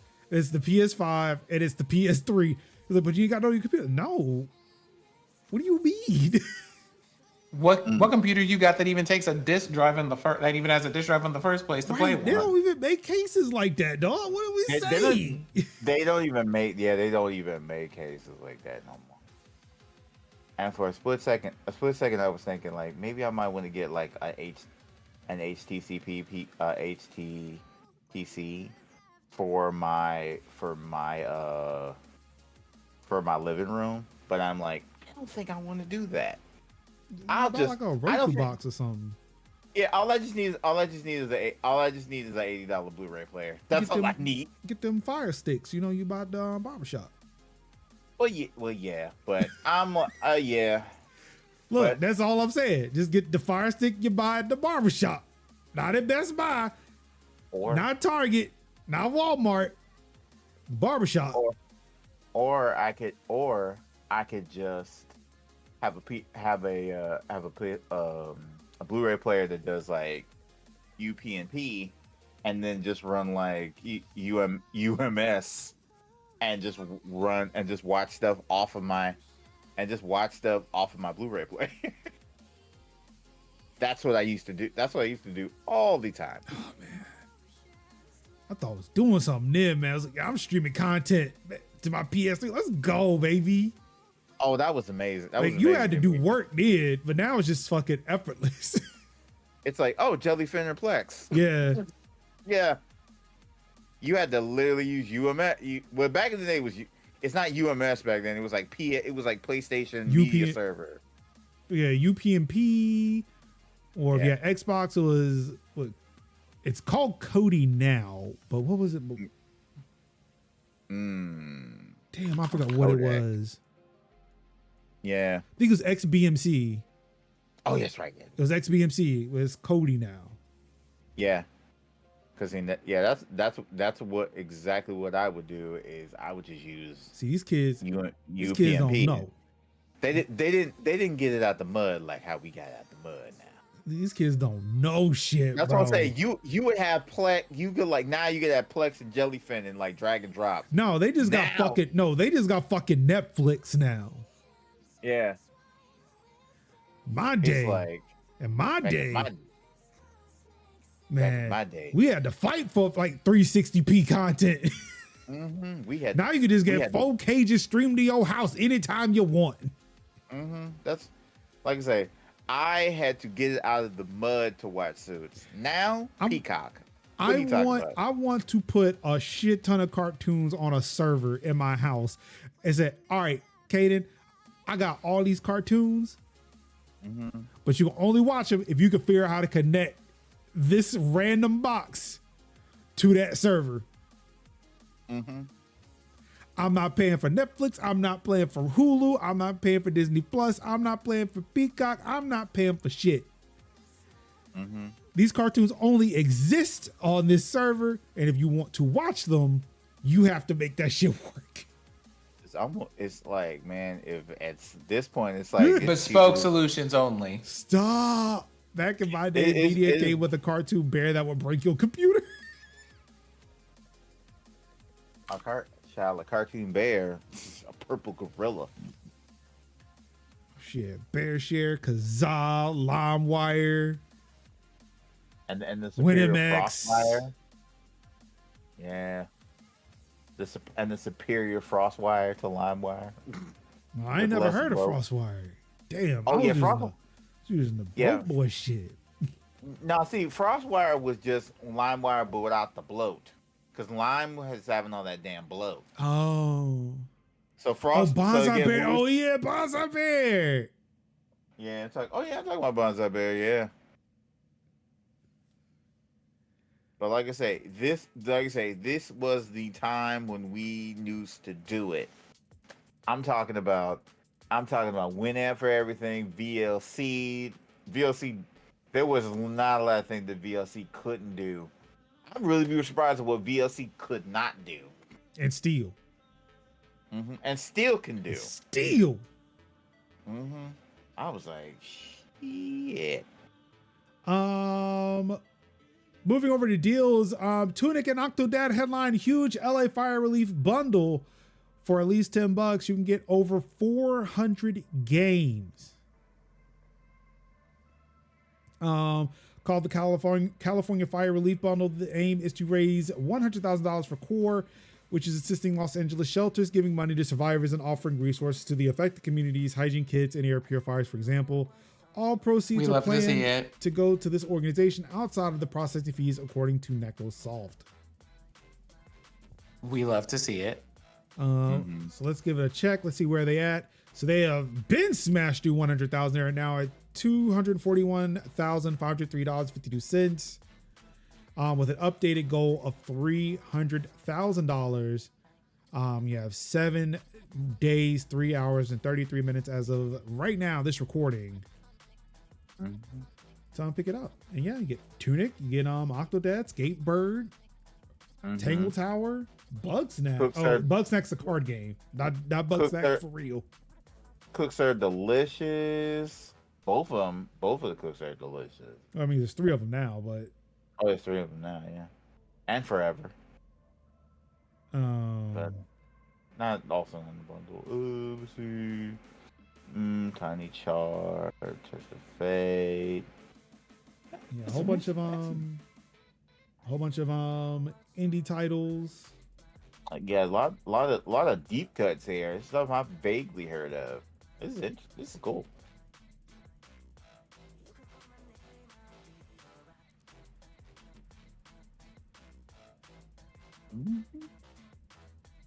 I do not like the fact that this old woman is staring directly into my soul. That'll happen.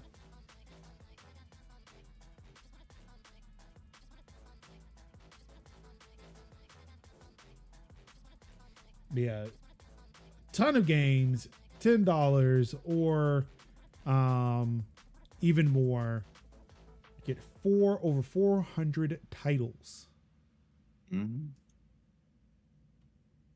Average contribution is $13.04, with 18,520 contributors, with the top contribution being $1,000.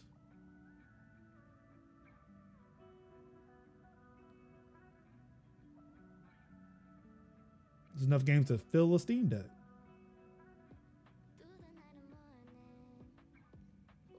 I don't know how you would get them on the Steam Deck, because I'm not sure if some of these have Steam codes, but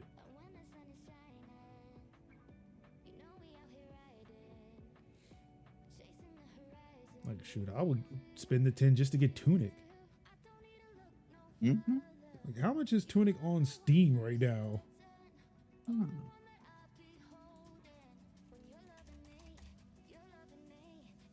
Tunic on Steam is $30.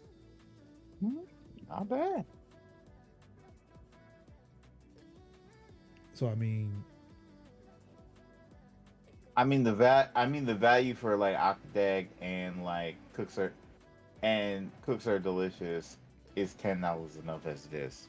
More than 10 already. So this is good. This is good value. This is what I like to call good value. Good value. And you're doing it for worthy cause, yeah. And it looks like it is DRM free. I mean, because they're just giving you the zip. It's definitely the zip. So I mean, I'm sure there are instructions on how to get this running on a Steam Deck.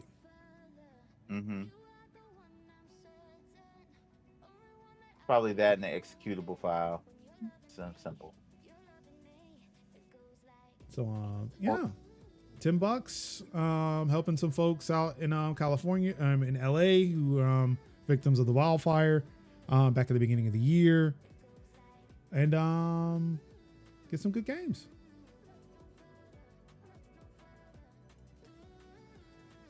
For Xbox Game Pass titles in March, 33 Immortals, Monster Train, and so much more. Galacticare, One Lonely Outpost, Enter the Gungeon, Mullet Mad Jack, also coming to Game Pass. And leaving Game Pass on the 15th, Evil West, Lies of P, No More Heroes 3, Solar Ash, SpongeBob SquarePants Battle for Bikini Bottom, Rehydrated, Yakuza 5 Remastered, and Yakuza 6 The Song of Life. For Prime this month, as I said, we were going to get to that. Mafia 2 Definitive Edition is a part of Prime Gaming this month, along with Mortal Shell, Saints Row the Third, Let's Build a Zoo, Beholder 3, Mutazian, The Forgotten City, Figment 2, Crime Boss Rockhay City. Oh wow. I kind of want to check that out too, but I think I have it on PS5. So I'm gonna scroll down here. Maybe there's some Nalhubuk Dungeon Master. Oh, okay, so Crime Boss is on Epic. That might be easier to get. Yeah. Wall World Serbia or Siberia. Endling Extinction is Forever. Dark Deity after I just bought it on Steam. Dang.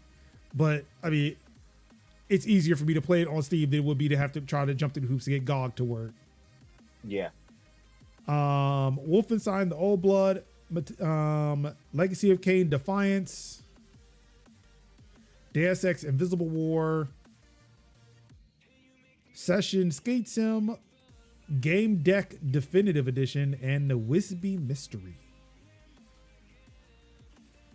So yeah. Ladies and gentlemen, that's it. That's all I got. And that means we would be wrapping up, except that today is yet another one of these moments of managing mayhem where I ask you your favorite question about how we're supposed to navigate all of this nonsensical bullshit when they take down your media websites and everything else at the blink of a hat, or sorry, in the blink of an eye, at the drop of a hat, one of those two things. So here's what we got going on this week. I'm going to ask a question and then I'm going to run away from the computer. So that my screen doesn't melt. This week, wait, wait, hold on. There's a lot going on. Last time we asked about music services, taking things and moving them in the short term to possibly another streaming service, and in the long term, just collecting things and maybe setting up a Plex server for that. So let's, in light of Twitch news and other sundries, what are your thoughts on managing storage?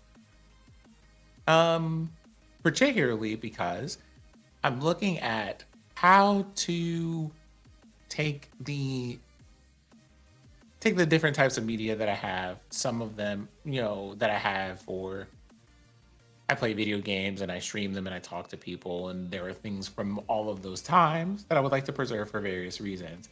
And some of that might mean taking the videos and migrating them to YouTube. Some of that might mean I want to remix these videos into other projects, and therefore I need to have them downloaded onto the computer. So for the purposes of storing all of these things on the computer somewhere and having access to media when I want to have access to it so that Netflix doesn't decide I can't watch it anymore one day, what are your thoughts on handling storage for the foreseeable future? Organizing things, regular backup practices, whether it is best to have another drive for storage or an entirely different computer for storage.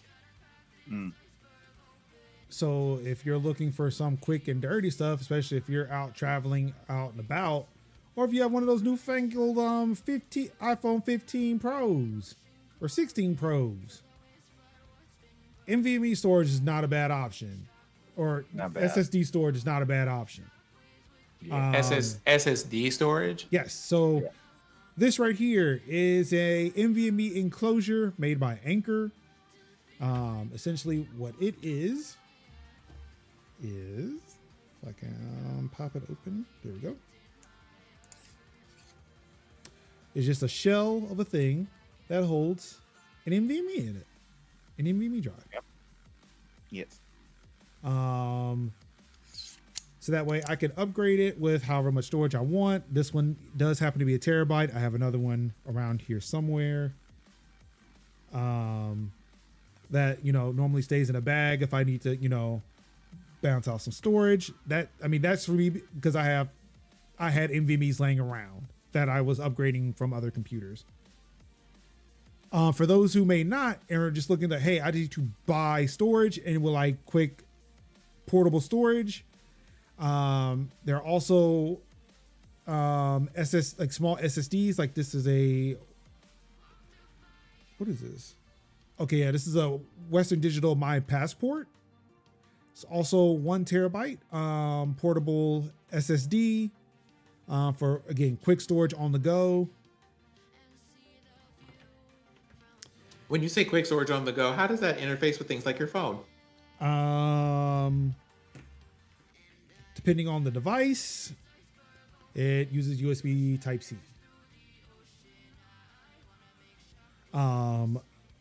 iPhones are notoriously not great for pulling data off of your phone into a storage device. They do make iOS compatible flash drives though,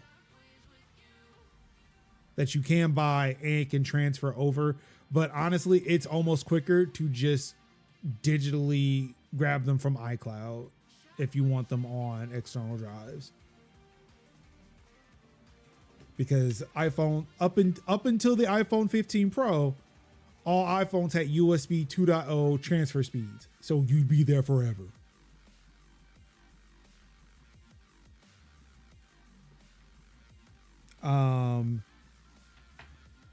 For people who want some simple backups, like for desktops, or like, again, if you're storing a whole bunch of data, this is a Western Digital.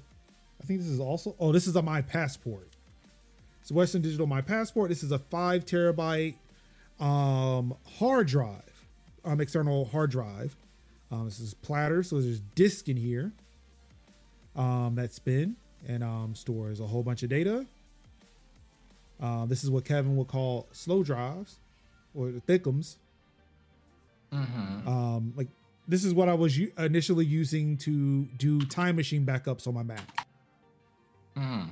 Actually, no, Yeah. I do have another one of these, and the other one is plugged into my Mac. So I actually am using this. Yeah. Just another that- one that I use for Time Machine backups on my Mac.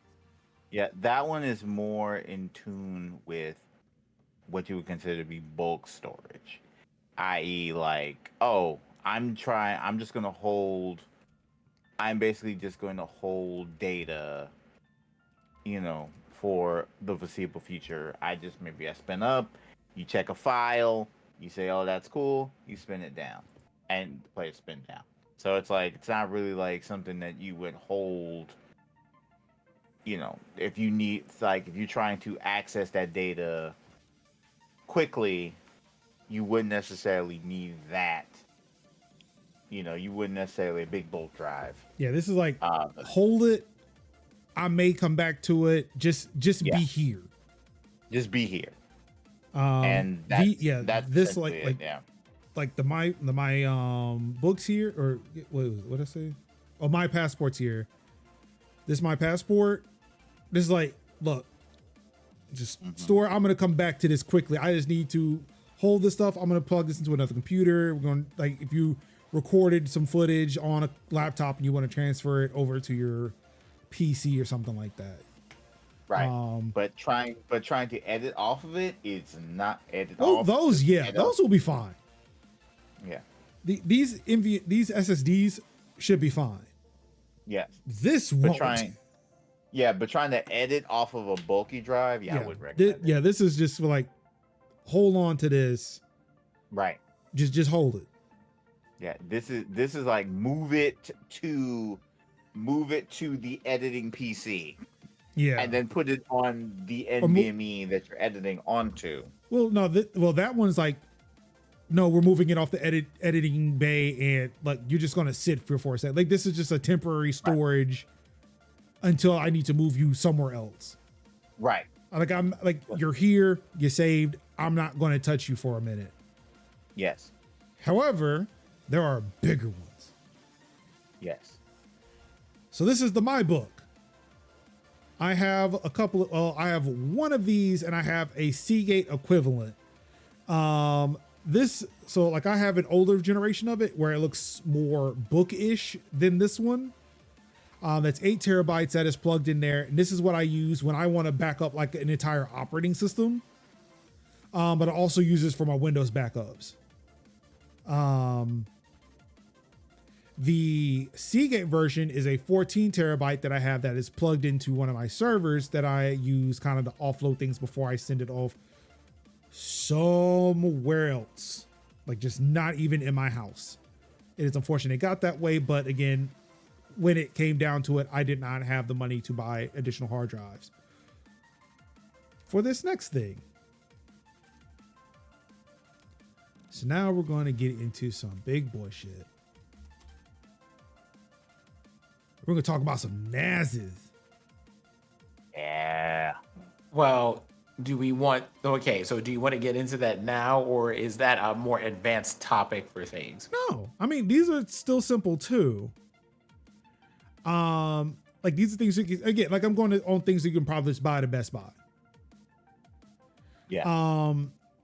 So like a lot of people get NAS, like this is what like you want for like whole home type of on-site backup. You can mount them like a NAS is network attached storage. You have your computer connect to it over the network, and this is how you can kind of set up backups to be done automatically. They get sent to a central location that is not on any computer, and they just sit there and they just live, and it's great. I have not necessarily this model, but because of the fact that, I didn't want to spend so much for network stuff, and because I set up my own servers at home, I have something similar to this, which is not networked, but it plugs into a USB,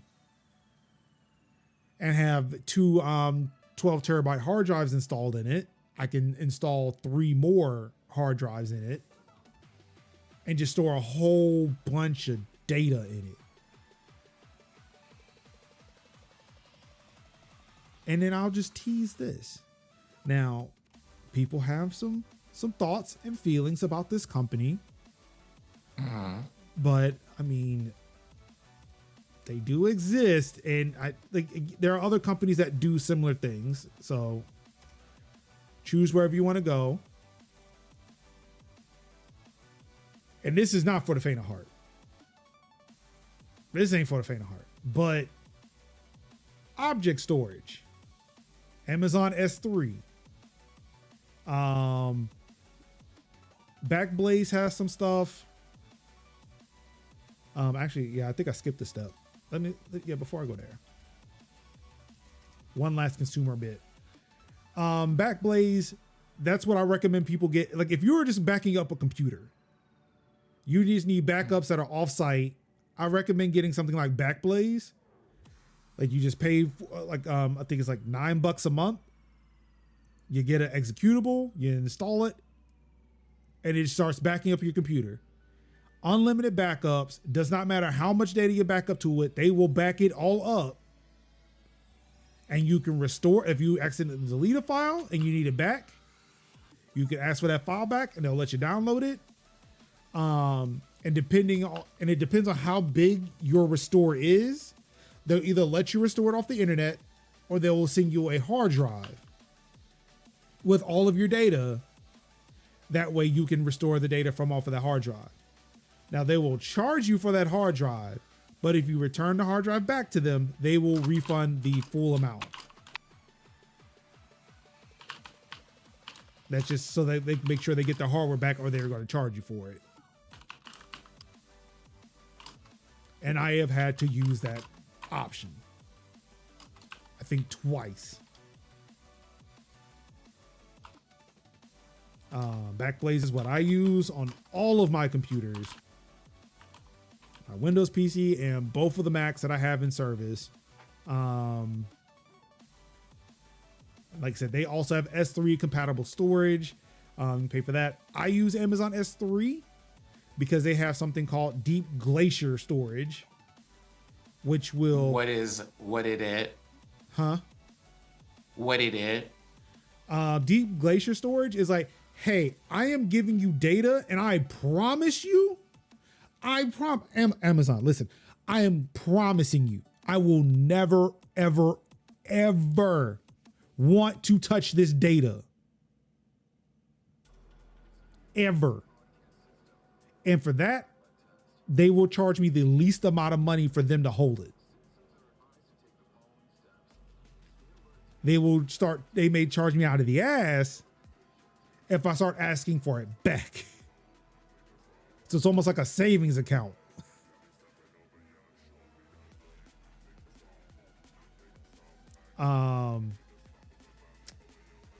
But yeah, I would say, like, look, to keep it simple, I would say people really just need to invest in something like this, like the MyBook or the My Passport. Oh, these are both My Passports, apparently. Yeah, like the My Passport drives are really good. Again, like doing something quick, something for a little bit of long haul. I'm sorry, I forget this is an audio podcast. So SSDs for something quick, platter drives for some a little bit long haul. And I would kind of say, like, look, if you are looking for something on-site backups of your computer, getting a MyBook would be your best bet. Keep in mind, I'm looking at a handful of things and making some choices about stuff that I may or may not want to keep on Google Drive if I'm not necessarily sharing all that stuff with people. Same thing with things that I currently have in Dropbox versus, one of those.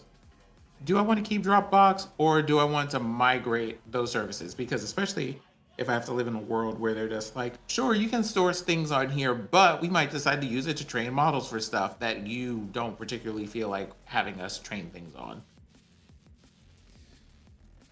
That I don't know. Like I have stuff on Google Drive too. I should probably take some of that stuff off, but most of the stuff I have on Google Drive are docs, just documents, spreadsheets. It's very rare that I'm sending a file of some sort to somebody else. Yeah. Yeah, there's a lot of mine is just like, it's like usually again stuff I'm sharing with other people. So it's stuff like character concept for tabletop game, a PowerPoint presentation that I'm making for like a panel that I'm working on with someone collaboratively or something like this. Like unfortunately, a lot of the things that you are using for free, you are obviously the product. And that's the unfortunate bit. Even with Microsoft, you can pay them and they will still treat you as the product. Of course, there are different services. Like I have a Nextcloud instance that I use, that I'm slowly trying to use for cloud storage. I'm still skittish on using it because just last week I lost it only to find out that it came back randomly one day. And that scares me because like one day I might need the service and I can't access it because the Docker container's broke and I don't know how to fix it. And then all of a sudden they just magically come back and then I'm happy again, but then mad because it broke in the first place. As we do. I want to say the Synology stuff, like if you were to go like the Synology NAS route, they do have some cloud stuff that you can use to kind of share stuff back and forth. And I want to say Western Digital also has some of that stuff too. But keep in mind, those are software. It's software that's being run by companies that may decide, oh, AI is the next best thing. Especially when we know that that's not going to happen less, you know what I mean? Yeah. So I don't know of any places right now that have cloud storage solutions that aren't training on AI. I know some people use Proton, but even Proton was like, we're going into AI. So it's like, I mean, I'm still upset at Andy from Proton. So like, there's that. Yeah. So let's see, free cloud storage.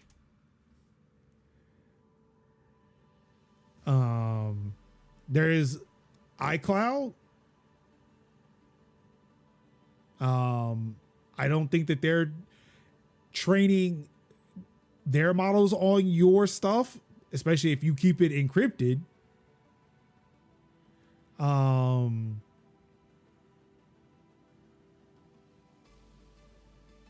But yeah, it's hard to say. Yeah, like storage that I'm paying for basically at this point is iCloud because for the phone, right? Yeah. iCloud and Dropbox are the ones that I'm paying for. And with everything going on, it's just kind of are these still good places to keep things? Should I consider or weigh other options? So it's a good question to ask. What I'll say here for everybody else who's listening at home is if you happen to join the Discord, all of these questions I'm asking about navigating all of this mess, about how we're going to engage the wired world, the storage internet, and other technologies is going to be in the Major's House server. So, this and other Managing Mayhem's questions brought to you by none other than Major's House.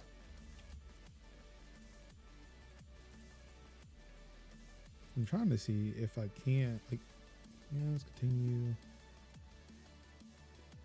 Can I share things from my iCloud? Just randomly. Oh, okay, there it goes. Let's see. I'm trying to see if I can find.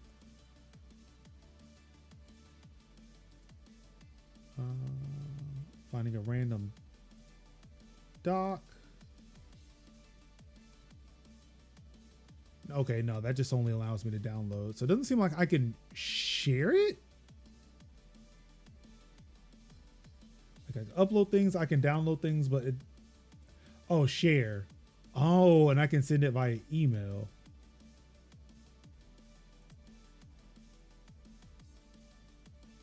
Okay, so yeah, like even iCloud would allow you to share files from off of there, and like again, you can share pictures and shit off of it. But yeah, even like I'm in my iCloud drive, and I can share like a book that I just bought.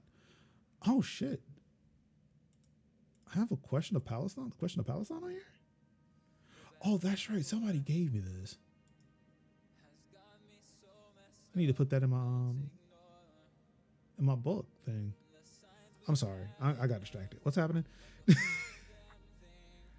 Major, please. But yeah, there's a lot. And again, like it's something you have to be careful about. Like, again, I would say if you can, iCloud is probably the best one. I forget how much of it's free. I pay them for like, I think a terabyte or two. I can't remember how many. I was just looking at it, but I don't remember how much it was.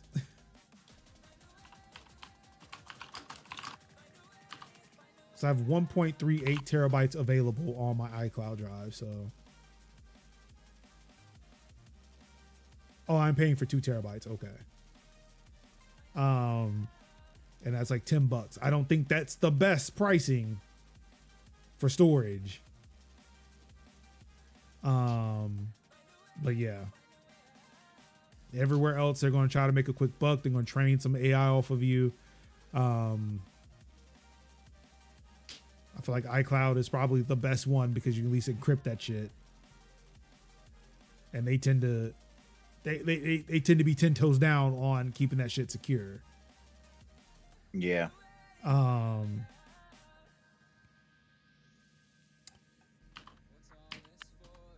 Yeah, that's pretty much it. Outside of SneakerNet. We do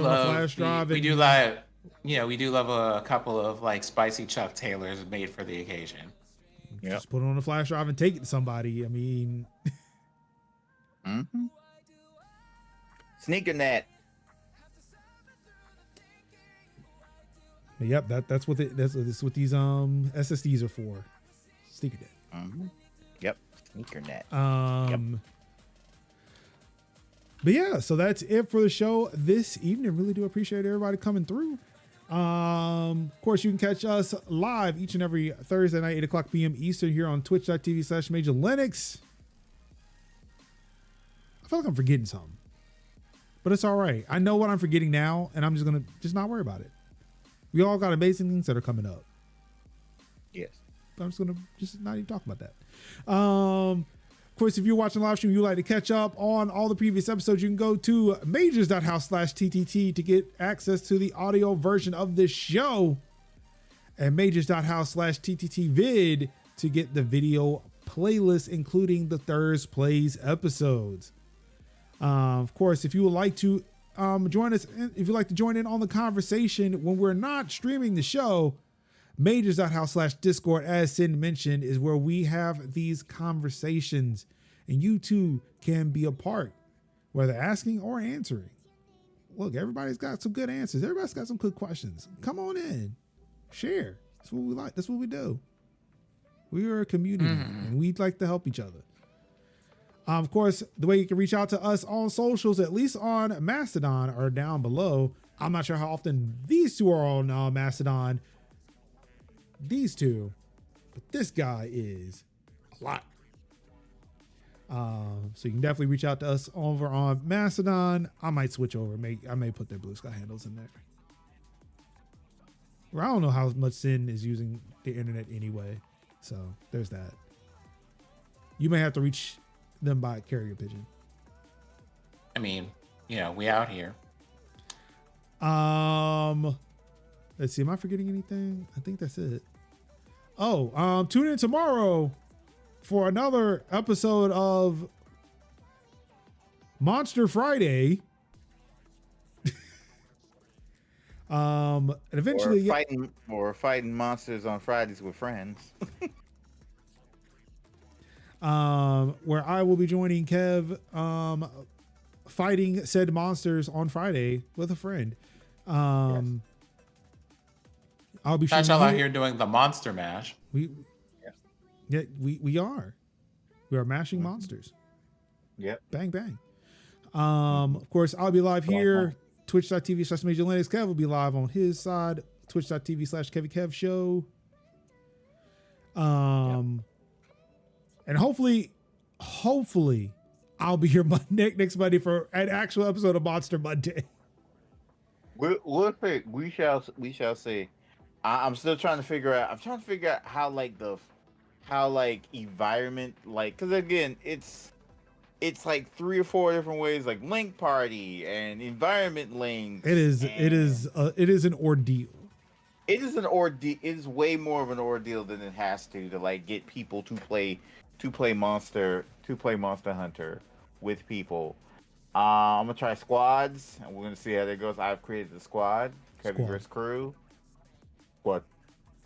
Squad. And I'll just kind of add people to. If I remember, I will put the screen cap of the thing in the Monster Hunter channel of the Kevyverse, so that people involved can just link up, and if ain't nothing else, then, and if for whatever reason we still can't, we'll just be like, you know what, it'd be Monster Hunter and chill. We'll just talk to each other while we play Monster. I like that. Either way. And yeah, still looking at what it's going to look like for me to come back to streaming a little bit. Again, I probably shouldn't consume as much of the bleakness of capitalism. Maybe that'll make me feel better on an evening to where I just don't want to retreat into the darkness that is my studio at times. Yes. Because yesterday was not a great day for me. Yes. But I bounced back and watched some TV until I fell asleep. Yeah, I think that's it. That's all I got. Yeah, tomorrow right here and on Kevy Kev show, fighting monsters on Fridays with friends. Yeah. So definitely tune into that. That is at 7:30. Yeah. Oh, well, 7:00. 7. Okay. Yeah. 7:30 was more so for Jerry, but then it really is the 7. So. Okay. So I 7 let p.m. Yeah, I will let Jerry know whenever Jerry will just basically pull up whenever Jerry pulls up, and yeah. And because like I said again, I'm going to be more oftenly focused playing Monster. So yeah, we will work it out. I'm need to figure out how to do these particular multi-link thingamajiggy whatever. But yeah. Sounds good. Well, that's all I've got. Thank you so much again, everybody, for tuning in to another episode of Tech Talk Thursdays for March 6, 2025. Excuse me. Oh, my gas. Got a little gassy. Look gassy. A little gassy. We're at the age that Tums are a relevant thing we have to keep in the house. Ooh, Chile. What is you saying? What is you saying? Mm-hmm. But yeah, thank you again, everybody, for tuning in. Really do appreciate it. Of course, you could have been anywhere in the world watching any stream in the world. You could have been playing. You could have been reading, attacking, gaming, nude yourself, but you said no, thank you. It is time to go into that time machine and celebrate and mourn some amazing and not so amazing things. Mm-hmm. And for that, I say thank you. It was heartfelt. We see you. Indeed, indeed. And on that note, all I've got left to say to you wonderful people is no one is going to save us but ourselves. So go ahead and stay ready, because then you ain't got to get ready. I love you. Peace. Take your vitamins. Wakanda forever. Bombay. Now I need to figure out these Stream Deck buttons. There you do.